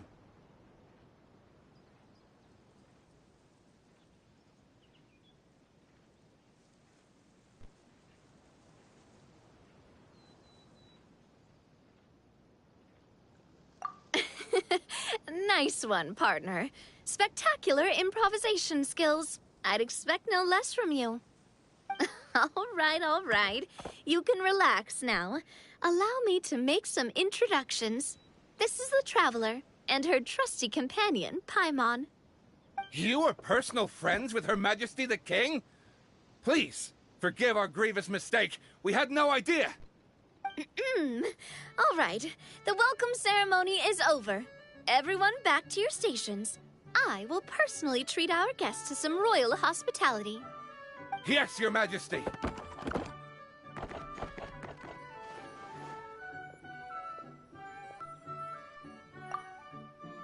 Oh, come on, I've already sent them off. So anyway, how did you guys get here? We were gonna ask you the same thing! Also, how are you already king of this nation? And where did you get a crown? Oh, wait, don't say it! You just woke up like this, right? Sounds like you've answered your own question. But before I woke up, I heard a voice say to me, "You are the king of Constellation Metropole. Now go forth and save your city." A similar thing happened to me. Oh, yeah, sorry. You must be the fairy of the Forest of Blessings, right? Mm-hmm. This is Nilu, a friend that we made during our time in Sumeru. Nice to meet you, Miss Nilu. I'm Navia, the president of Spina di Rosula. If you ever get the chance to go to Fontaine, make sure you come and visit me. I'm based in Poisson. Seems like you're taking this all in stride. Aren't you nervous about getting stuck here and never being able to get back home? Why would I be worried about that? We've faced much bigger problems than this before, and we always pull through. This should be a piece of cake. Besides, life's always full of surprises. You gotta learn to just enjoy it. That sounds like a great outlook on life. You have a very optimistic spirit. Thanks, I'll take that. Honestly, though, it also puts me at ease to find out that you guys are the fairy and heroes that I've been hearing about in this prophecy. We're kind of veterans at dealing with prophecies by now, aren't we? About that, has anything bad happened in the Metropole? We heard about an evil dragon. Did it make a mess here too? It sure did. Apparently, for whatever reason, he went for the stars above the city recently. Literally just flew up and started snatching them out of the sky. Luckily, the guards responded quickly and stopped the dragon from taking them back to his lair. Unfortunately, though, he dropped them before he flew off. Now they're scattered all around the Metropole. I've been out trying to retrieve them, but I only managed to get one of them before you showed up. Oh, I didn't ask yet. What brings you to the Metropole anyway? Oh, Paimon can explain.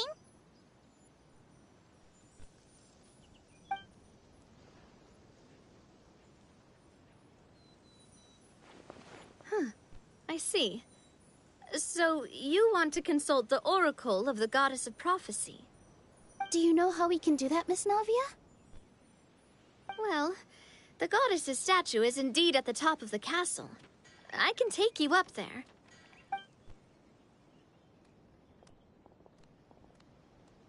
However, I've heard from the citizens here that the goddess hasn't given out any new revelations in a very long time.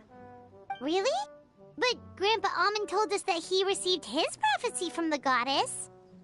Oh, that's probably because the prophecy about the hero of Simulanka has been around for a very long time. But recently, people realized that the goddess didn't reveal anything about what's supposed to happen after peace has been restored. Huh. Okay. Still, can't hurt to try your luck. And maybe you can help me get rid of the invaders while we're at it. Invaders? So the dragon's not your only problem? Right. The forest isn't the only place where strange things have been happening to the residents. Have you come across the gift from the Goddess of Prophecy yet? You mean the protection magic that stops them from coming to harm? We saw it in action. Yep, that's the one. Over the past little while, this magic has been triggering far more frequently. We don't know if it's simply because the Metropole has grown a lot more dangerous, or if there's a deeper reason behind it. Some residents find themselves getting stuck in a place and unable to move. Others start repeating the same thing over and over again, like they're trapped in some kind of loop.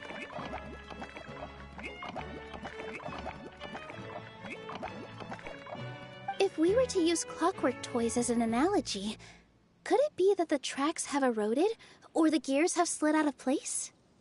That's exactly right, Nilu. That's basically what's happening. Anyway, some of the monsters outside the city saw this as an opportunity to launch an invasion. But we didn't see a single monster on our way here. That's because I already took care of most of them over the past couple of days. Of the remaining few, we trapped some of them inside the castle and chased the rest back out of the city. Okay, so to summarize, not only has the magic here gotten all messed up, but the dragons also knocked some of the stars out of the sky, plus there's a bunch of monsters in the city. Sounds like there's a lot more to fix here than in the Forest of Blessings. Well, defeating the dragon and the monsters should be straightforward enough. But how do we fix the magic? Supposedly, the goddess has had it all planned out for ages. One of her oldest prophecies says this: "Go and push the gear that connects up to the starry sky. When that time comes, I shall dance and return the tracks beneath my people's feet back to the stars in the sky." Huh? But weren't the tracks the gift that she gave to her people in the first place? Does that mean she plans to take the gift back? That's what the prophecy seems to be saying, yes. So, as a result, some people are against turning the gear, despite what the prophecy says, since they fear a future where they no longer enjoy the goddess' protection. But letting this drag on isn't the answer either, is it? No, and I think they know that. But they're just too afraid to take that final, terrifying step. They're still hoping there might be an alternative solution. Now, we could ignore their objections and go turn the gear ourselves, but...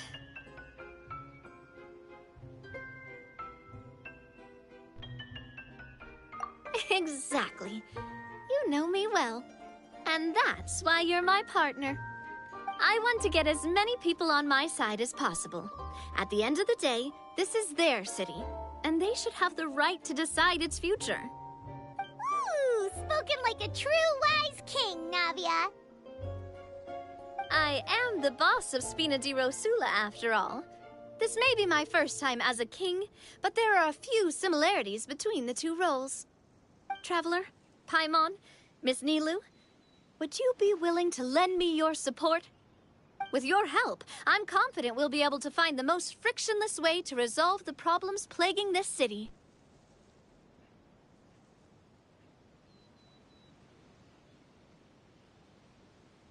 Ah, thanks, partner. Seriously, like we'd ever say no. We're your friends. No need to ask us so formally in the future. I'm happy to help too. This is a beautiful city, and just like the Forest of Blessings, I would love to see it return to normal as soon as possible. Ah, great. As the King of Constellation Metropole, I extend to you my gratitude. All right, everyone, follow me. I'll show you the way to the goddess statue at the top of the Metropole. And stay close. You don't want to get lost in my castle. It's huge.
an answer from this world?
Is this an answer from this world?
Is this an answer from this world?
this an answer from this world?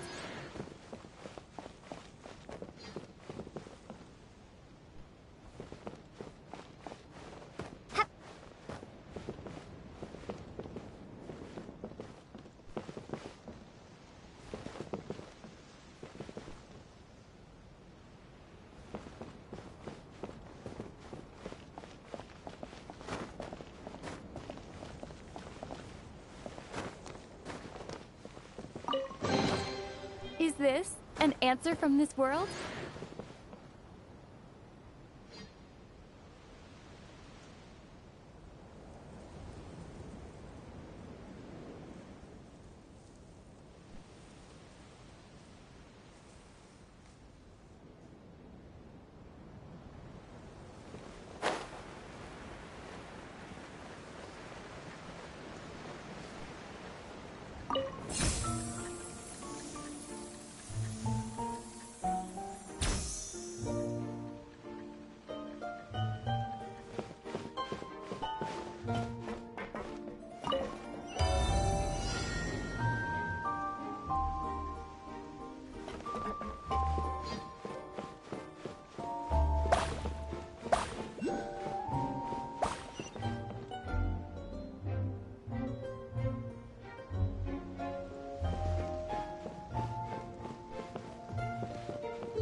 Is this an answer from...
I'll keep this close.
I'll keep this close.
this an answer from this world?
A reward on the road.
reward on the road.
Is this an answer from this world?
At the ready.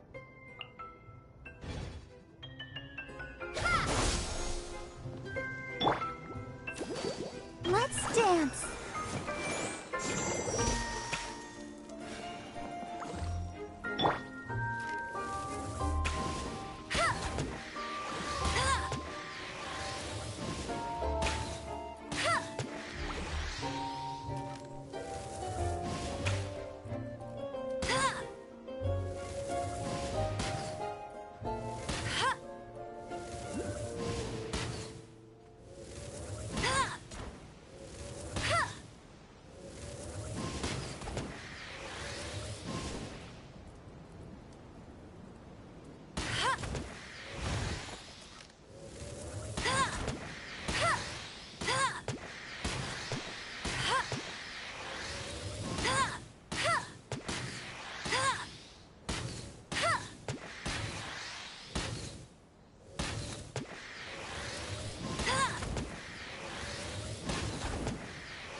Opening a chest is like unwrapping a gift.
A reward on the road.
Dodge this!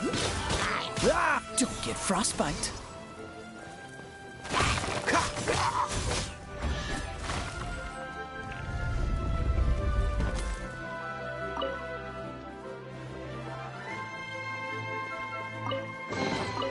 How fortunate.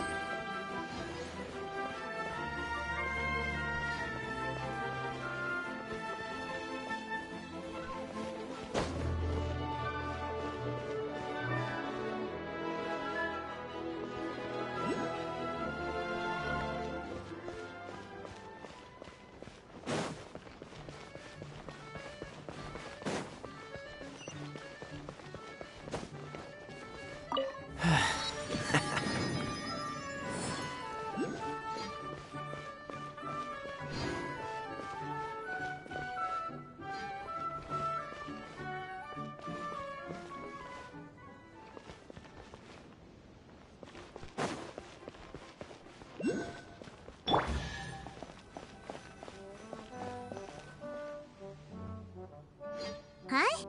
What's this? Wait. This looks like the star I found earlier. I told the guards to place it near the goddess statue. Maybe they ran into some trouble up there. Guess we'd better hurry.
A reward on the road.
A reward on the road.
I'll keep this close.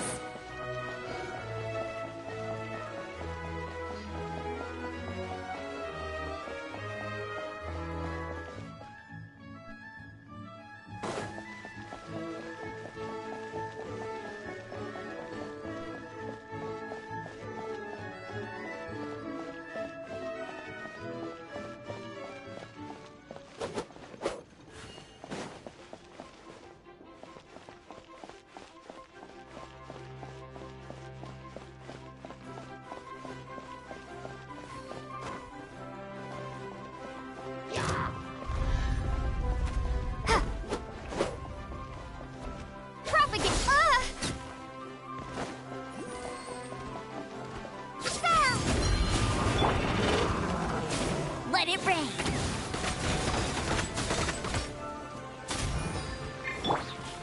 I'll protect us. Oh. Yeah.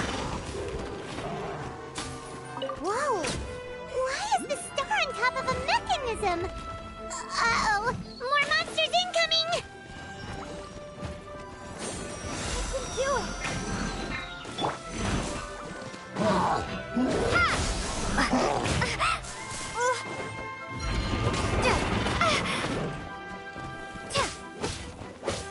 I can do it. What's the hurry? Freeze!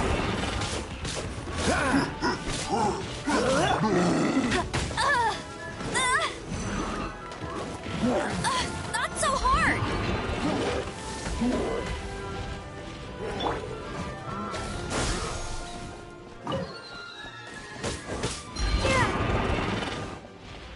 Cool it! Don't push your luck. Don't push your luck. This moment will be frozen in time.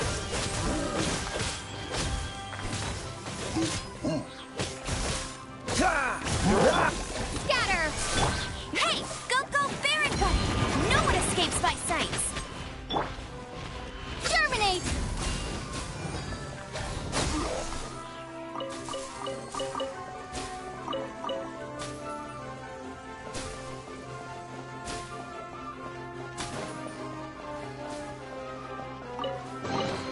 A reward on the road. Right.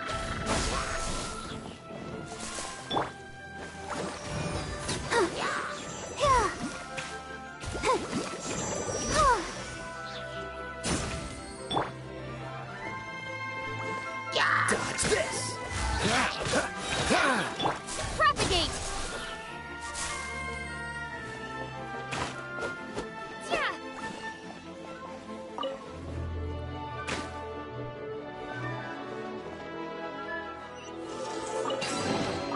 A reward on the road.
A reward on the road.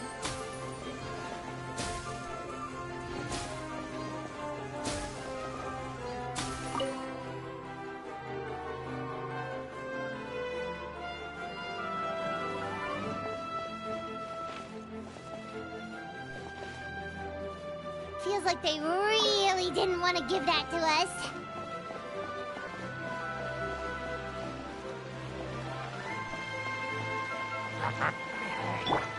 Free! Propagate!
answer from this world?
Scatter!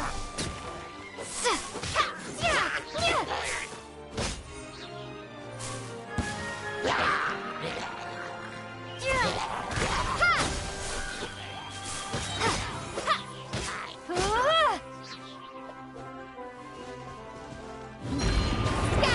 Spring forth! Cool it! Let it rain!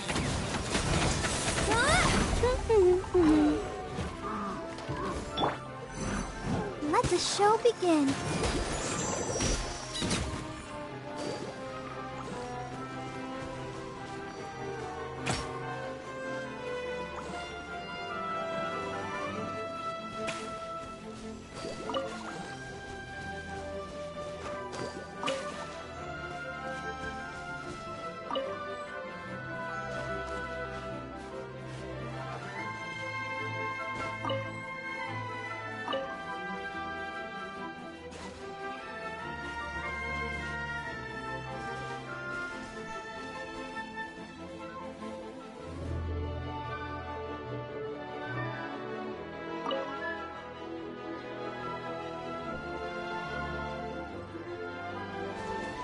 Another one in the bag!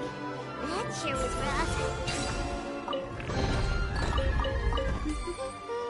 Things are going so smoothly today. Oh. Yeah.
Drat! I can't move! What happened? Your Majesty! This conservative radical, he attacked us! He threw the star from the Astral Garden and even stole the magic thread linking the Oracle Pillars! But just as we were about to arrest him, The goddess's magic activated, and now we can't move. No! Nobody touched the celestial gear! What's an oracle pillar? You need to use it to pray to the goddess. I'll explain later. First, let's help these guys.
It's okay.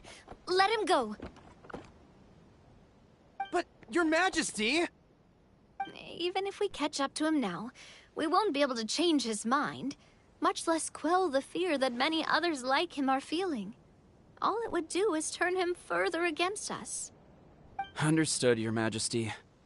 Also, this is the magic thread he was holding from the Oracle Pillars. Your Majesty, what should we... Ah, please give that to the traveler over there. I believe they have some questions for the goddess. Yes, Your Majesty.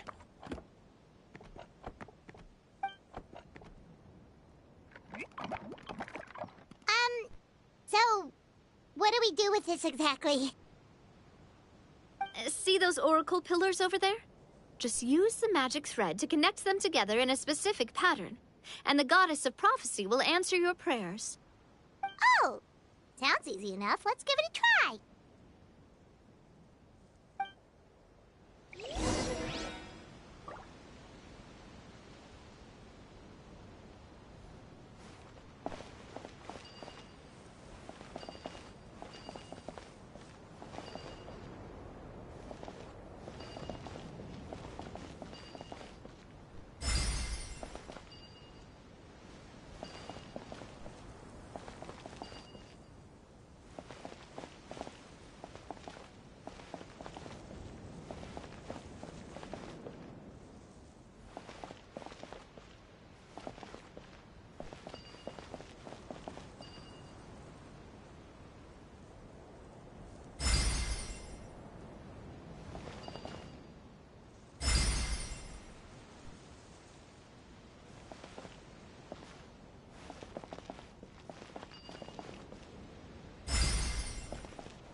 To which course of fate do you seek answers, my child of Simulanka?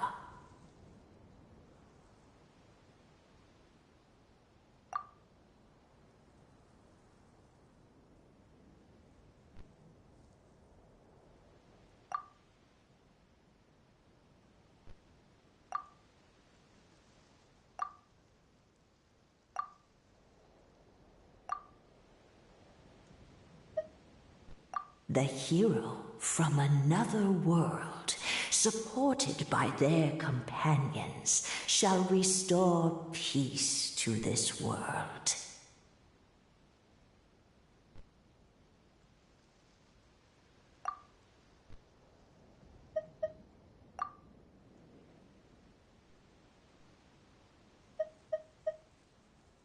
Go and push the gear that connects up to the starry sky. When that time comes, I shall dance and return the tracks beneath my people's feet back to the stars in the sky.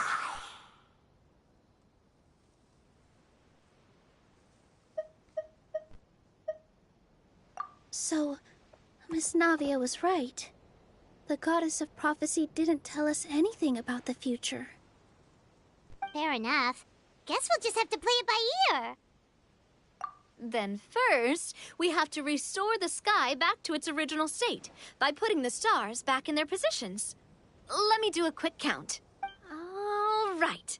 Adding in the ones we picked on the way here, I think that's all of them. Let's go hang these stars back up in the sky. In the sky? How do we get up there? Oh, I got us covered. We will, of course, be taking the Aerial Express. Is that a flying train? Hey, you already took a train that runs on water. Is a flying train really that much weirder? Well, at least the Maritime Express still runs on a track. Oh, come on, don't worry about it. This train has been blessed by the goddess of prophecy. Its whole purpose is to protect the Metropole's skies. It took me a lot of effort to find it, you know. I don't think anyone's used it in, like, 100 years. 100 years? Are you sure it's safe? Let's not forget that the goddess of prophecy's magic has been going haywire recently. Well, it's not like we have any other options. Unless you want to do the honors, Paimon. Fancy flying up there on your own? No, thank you. It's way too high up. Oh, wait, Nilu. You've got a feel for how magic works here. Can you do your thing and sense if this train is the real deal? I can try. Yes, I can sense traces of magic, but it's different from the kind I felt in the forest, so I don't know. Okay, fine. Guess there's only one way to find out. That's the spirit. I'll come with you. Miss Nilu, will you be joining us? I think I'll stay behind. That way, if something does go wrong, you'll have someone on the ground to get you some help. That makes sense. If the train does break down, you can make us a giant origami crane to come bail us out. Or if a crane's too difficult, a finch could work.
protect us. Oh, so sorry.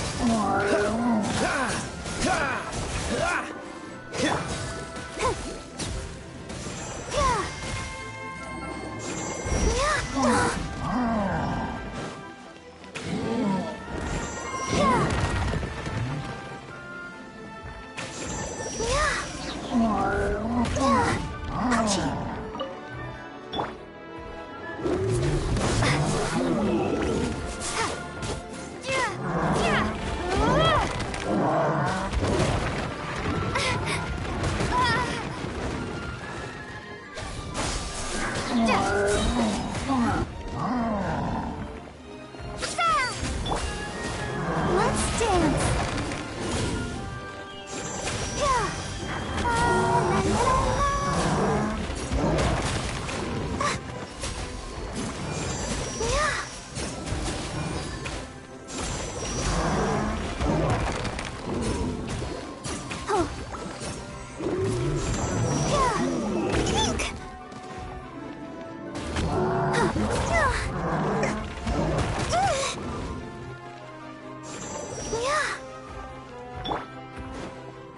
Propagate!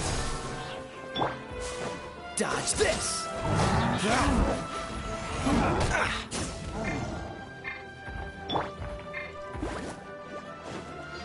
No one escapes my sights!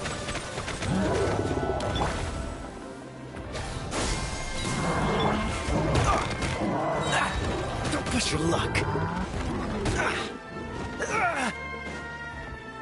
Cool it. This one will be frozen.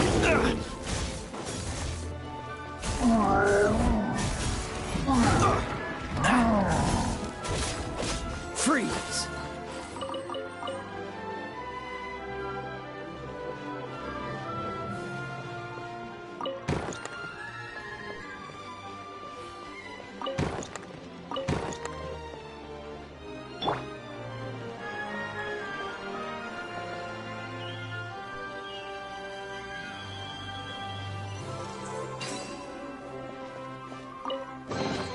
A reward on the road.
Best of luck!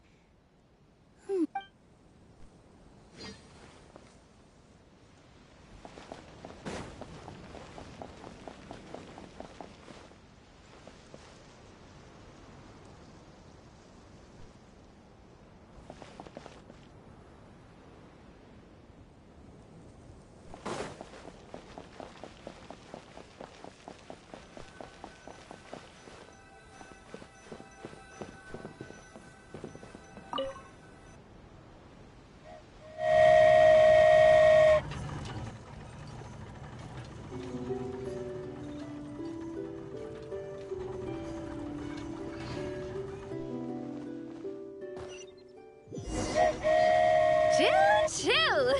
Aerial Express moving out! Whoa, it really is flying! What an amazing feeling! I've never been on a flying train before. Neither have we.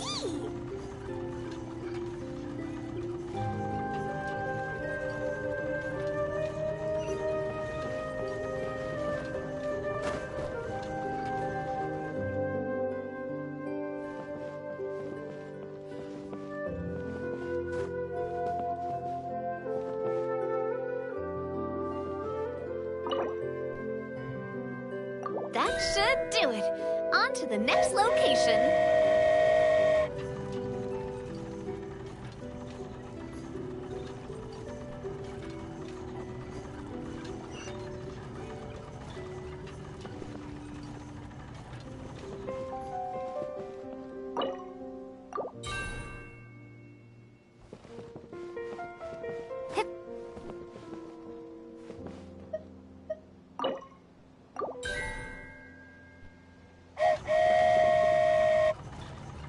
We are so high up. Don't look down. Don't look down. Oh, hang in there, Paimon. The hard part's nearly over. After that, it's downhill all the way. You say downhill all the way? That is the last thing Paimon wants to hear.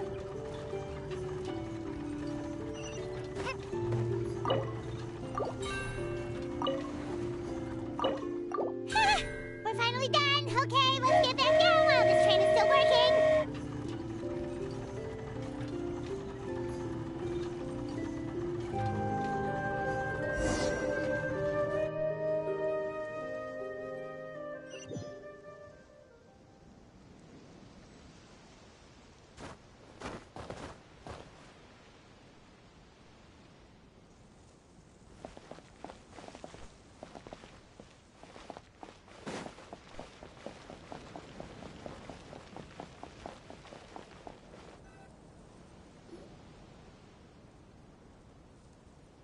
Great job! It looked like it all went smoothly. Yeah, and it was an absolute blast, too. You gotta ride with us next time, Miss Nilu. Huh? I'm okay. Thanks for... Halt! What do you think you're doing? Get out of my way! What's going on? Your Majesty, there! Let us through! Stay back! It's okay. Let them through.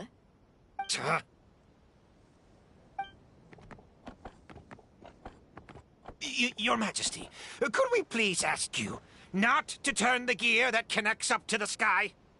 And why is that? As you have seen, the goddess's gift is very important to us. It keeps us from harm and protects our very lives. Some of us, we just aren't ready to lose that protection. I see. I understand. Huh? Your Majesty, do you mean... I won't turn that gear. Not until you're ready. What? I've said before that the metropole belongs to the people, and they should have the right to decide its future. But let me ask you this. How do you plan to solve the issues we are currently facing? Well, we'll start by rescuing the people that have gotten stuck. And then we'll find a way to figure out the true cause of this crisis. And have you made any headway on that? The true cause, I mean. Unfortunately not. Hey, you little... I'm sorry, my friend, but it's the truth. You have friends and family that have been affected, don't you? That have gotten stuck? Duh. I understand your concerns. But if we let this drag on for much longer, the situation may well get worse. More and more people will be frozen by the goddess's magic. Yes, but if we turn that gear now, all the tracks in this city will disappear. I know this is a hard decision to make. But have you ever thought about why the goddess might have made things this way in the first place? Huh? Why do you think she might decide to take back her gift and stop revealing further prophecies about the future? Are you saying she has abandoned us? No. Quite the opposite, in fact. What do you mean? The goddess dearly loves this world and all the people of Simulanka. And because she loves you so much, she wants you to be able to choose your own path. Every parent hopes their child will have a happy and carefree life. But if they're overprotective, then all they'll manage to do is keep their child trapped. If a mother bird lets her baby ride on her wings for too long, her child will never learn how to fly. Perhaps the goddess of prophecy has always known that one day she'll have to let go. Children can only become independent if they're allowed to form their own opinions, make their own decisions, and deal with the consequences on their own. Only then will they be able to continue their journey alone, even after their parents are gone. But we've relied on the goddess's protection for so long. We don't know what it's like to go it alone. We don't know if we have what it takes. Are you kidding me? I think you've proven yourselves more than capable of that. What do you mean? You made a call in a time of crisis, and you've come all this way to talk to me. Even the guards couldn't stop you. That must have taken a lot of courage. But we only did it because we were scared. Why you set out on the journey doesn't matter. What matters is that you've proven you can choose your own path. My friend, I fear our king is right. It is time for us to face our fears. What? But we... We can't go on living like this. Living in fear. Look at what it's driven you to do. You threw away a star personally created by the goddess of prophecy herself. You once revered her more than any of us. And I think the king is right. She hasn't abandoned us. So, why don't we put our trust in her one more time? I don't care anymore. Do what you want. Aw, he laughed. I'm sorry about my friend. That's just how he is. Always had a terrible temper. Please accept my apology for his impudent behavior. Is it just me, or has he accepted the goddess's prophecy? I think so. Not that you'll ever hear him admit it out loud. Your Majesty, please turn the gear that connects up to the sky. So, you've made up your mind? About giving up the goddess's gift? Yes, I've made up my mind. But maybe losing the gift isn't what this is about anymore. Because we've gained something too. You have given us courage. Well said. I am proud of your decision. Now, gather around, everyone, and join me as we make the night sky of this wonderful city turn once more.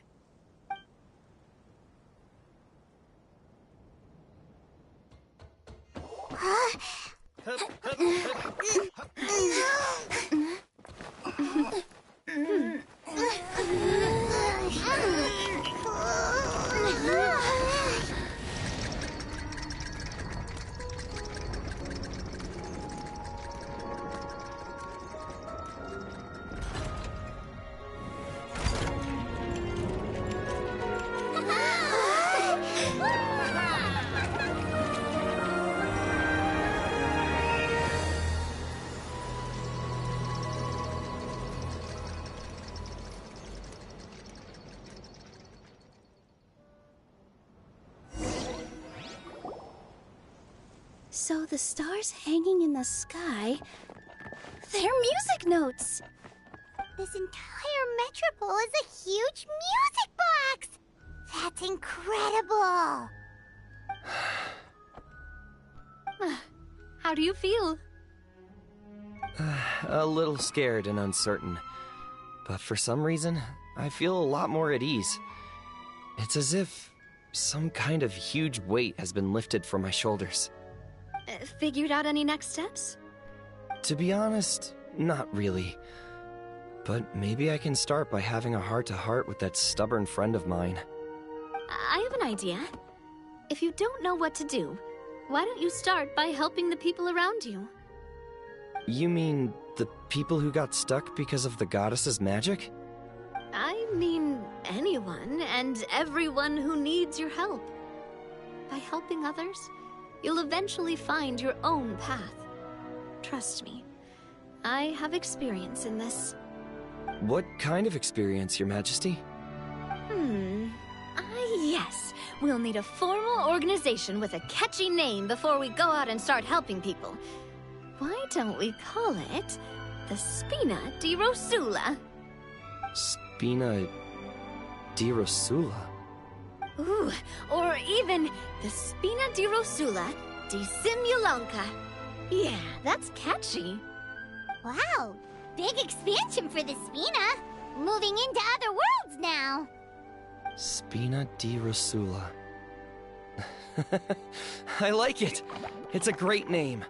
Let's do as Your Majesty suggests. Well then, how about I appoint you as the head of the Spina in Simulanka? While I'm off fighting the dragon with the other heroes, it'll be your responsibility to work with the guards and take good care of the people in the metropole. What? You're planning on fighting the dragon? But no, Your Majesty, you must reconsider. He's right. Your Majesty, you can't. How are you two on the same side all of a sudden? Perhaps Your Majesty is unaware of this. The great dragon suddenly broke out from the Titanium mines one day and tore the end of the world to pieces. After that, it spat out a strange fog that surrounded a whole island. No one knows what lies beyond the fog, and no one knows what has become of that poor island. Before Your Majesty arrived, we dispatched many soldiers to fight the dragon, but none came back alive. Yikes. Sounds worse. Isn't that all the more reason for us to go? There could still be guards trapped there, waiting for someone to rescue them. King Navia is right. We cannot simply stand by and watch as the people of this world suffer. Very well. Though I have not served by your side for very long, Your Majesty. 2 days is enough for me to have learned that once your mind is set, any attempts to change it are futile. You're a pretty good judge of character. He probably didn't mean that as a compliment. Since you're serious about this, I won't try and stop you. There's only one way to reach the end of the world, and that's by taking the Maritime Express. Oh, right. So there's a line going there too? Yes. It was originally built to serve the workers commuting to the Titanium mines, but it has been abandoned since the dragon attack. I'll tell the conductor to wait for you at the platform by the side gate to the Metropole, first thing tomorrow morning. You're embarking on an extremely dangerous adventure. Please be careful, Your Majesty and friends. Oh, thank you for your concern. While I'm gone, I leave the Metropole in your capable hands. Yes, Your Majesty! Just call me boss from now on. That's what everyone in the Spina calls me, and it's what I'm used to.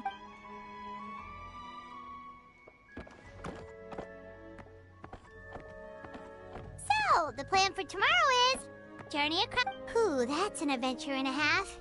At least we'll get to see some amazing scenery along the way, right? Besides, we'll have each other. It'll be a shared experience that we'll never forget. Plus, we're pretty well equipped for a classic heroes versus dragons story. We got Miss Nilu as our magic caster, and I guess I'm the melee warrior who leads the charge? Paimon can definitely see it. Anyway, those are tomorrow's problems. Well, the origami animals in the forest only drink magic tonic. What do the toy people here in Constellation Metropole eat? Vegetable oil and sawdust, I think.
Don't disappoint me.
So, are you all set? Ready to start investigating?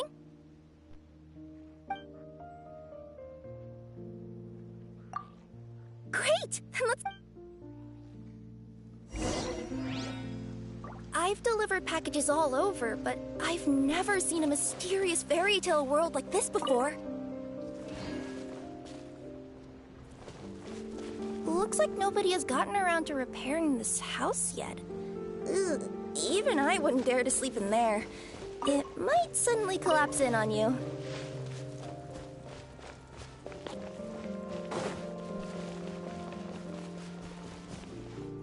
Nothing to see here either. Maybe we can find someone to ask? Aha! Over there! I bet we'll find some people there. Let's go take a look.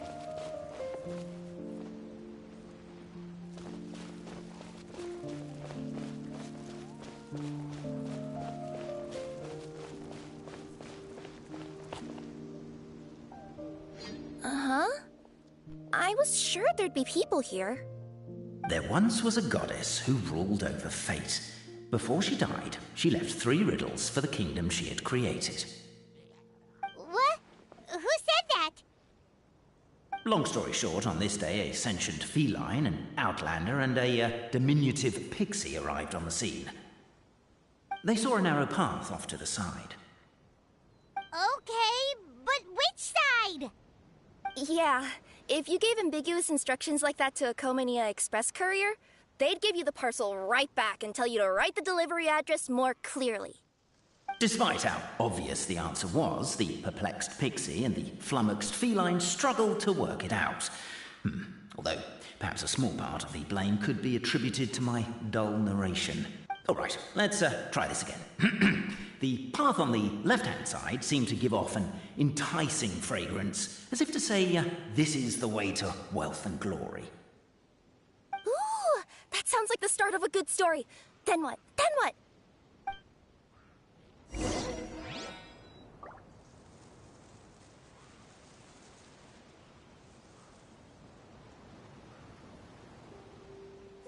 At the end of the path, the motley crew would soon spot a secret stone room. A prophecy had once foretold of a Marquis who shall one day venture inside, and thus it is named the Future Marquis's Abode to Be. You like it? The Future Marquis's Abode to Be? Got a nice ring to it, doesn't it? That was a little bit boastful. But before you continue, I must warn you of the danger that lies ahead. For example, under no circumstances should you sit on the chair in the center. Otherwise, the consequences could be a bit embarrassing.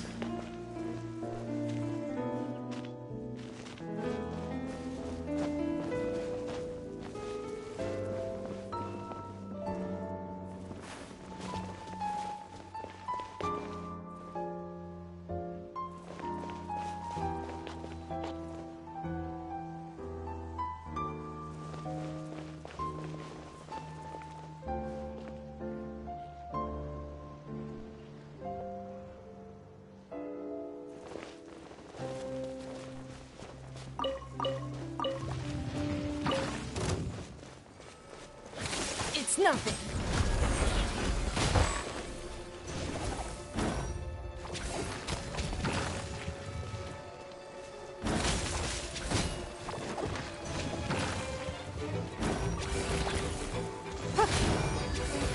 Give up.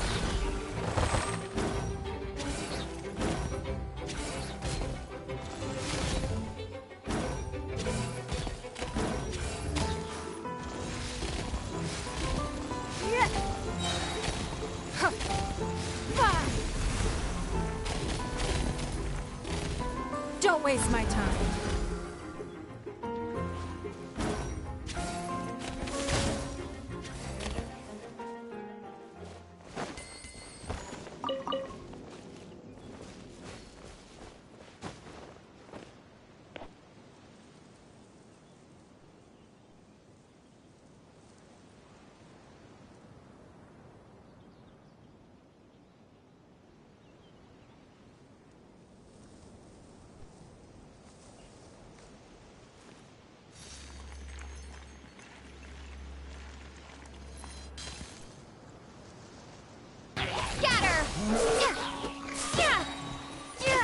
Spring forth!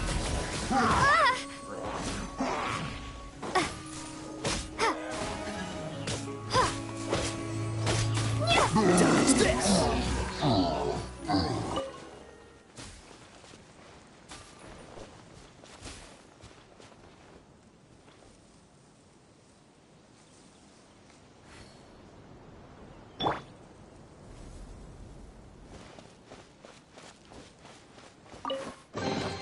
I'll keep this close.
Ready, steady, go!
In a trade war, the perfect hunter leaves no trace.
Even if an antique is priceless, the happiness it brings lasts for only the moment that you obtain it.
We should look for a new investment. Mora doesn't grow on trees.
dance.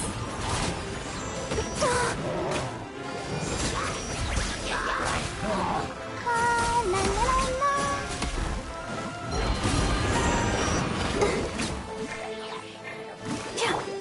Scatter! Terminate! Fury! Fury!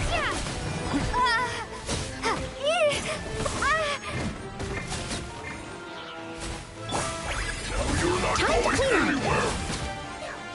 Freshness preserved! Cross!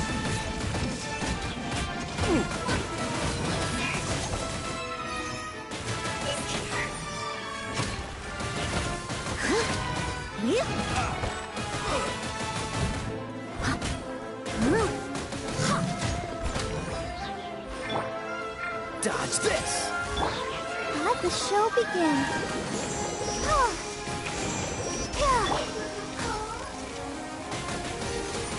Scatter!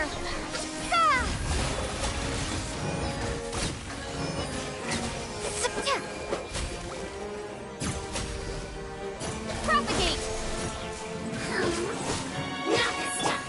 Cool it! Leave it up to me, as a good knight should.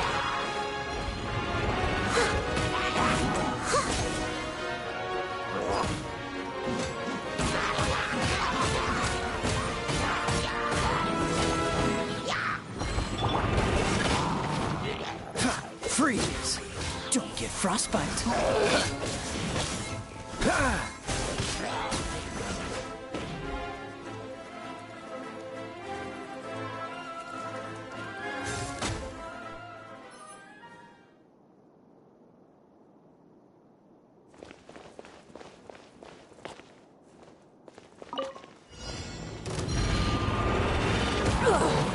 It's nothing. Your life is mine.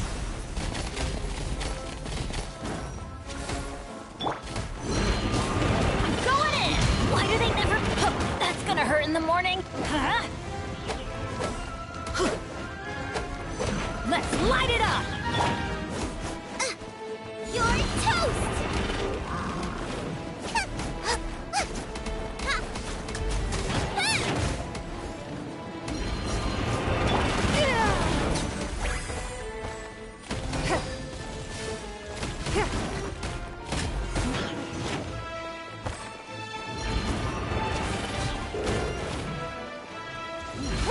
Don't waste my time.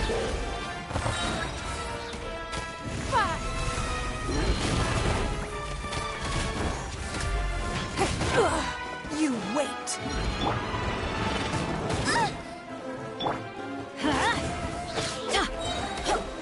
Teamwork is dreamwork! Huh? It's nothing. Surrender and be gentle.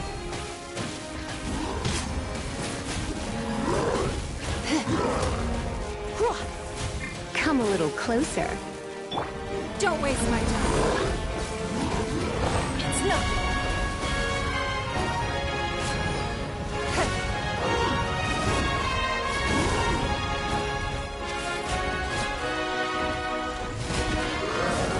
Time has come to slay the dragon.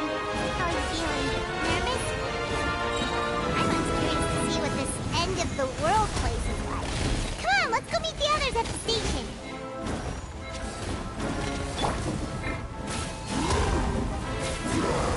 You're in for a little shock.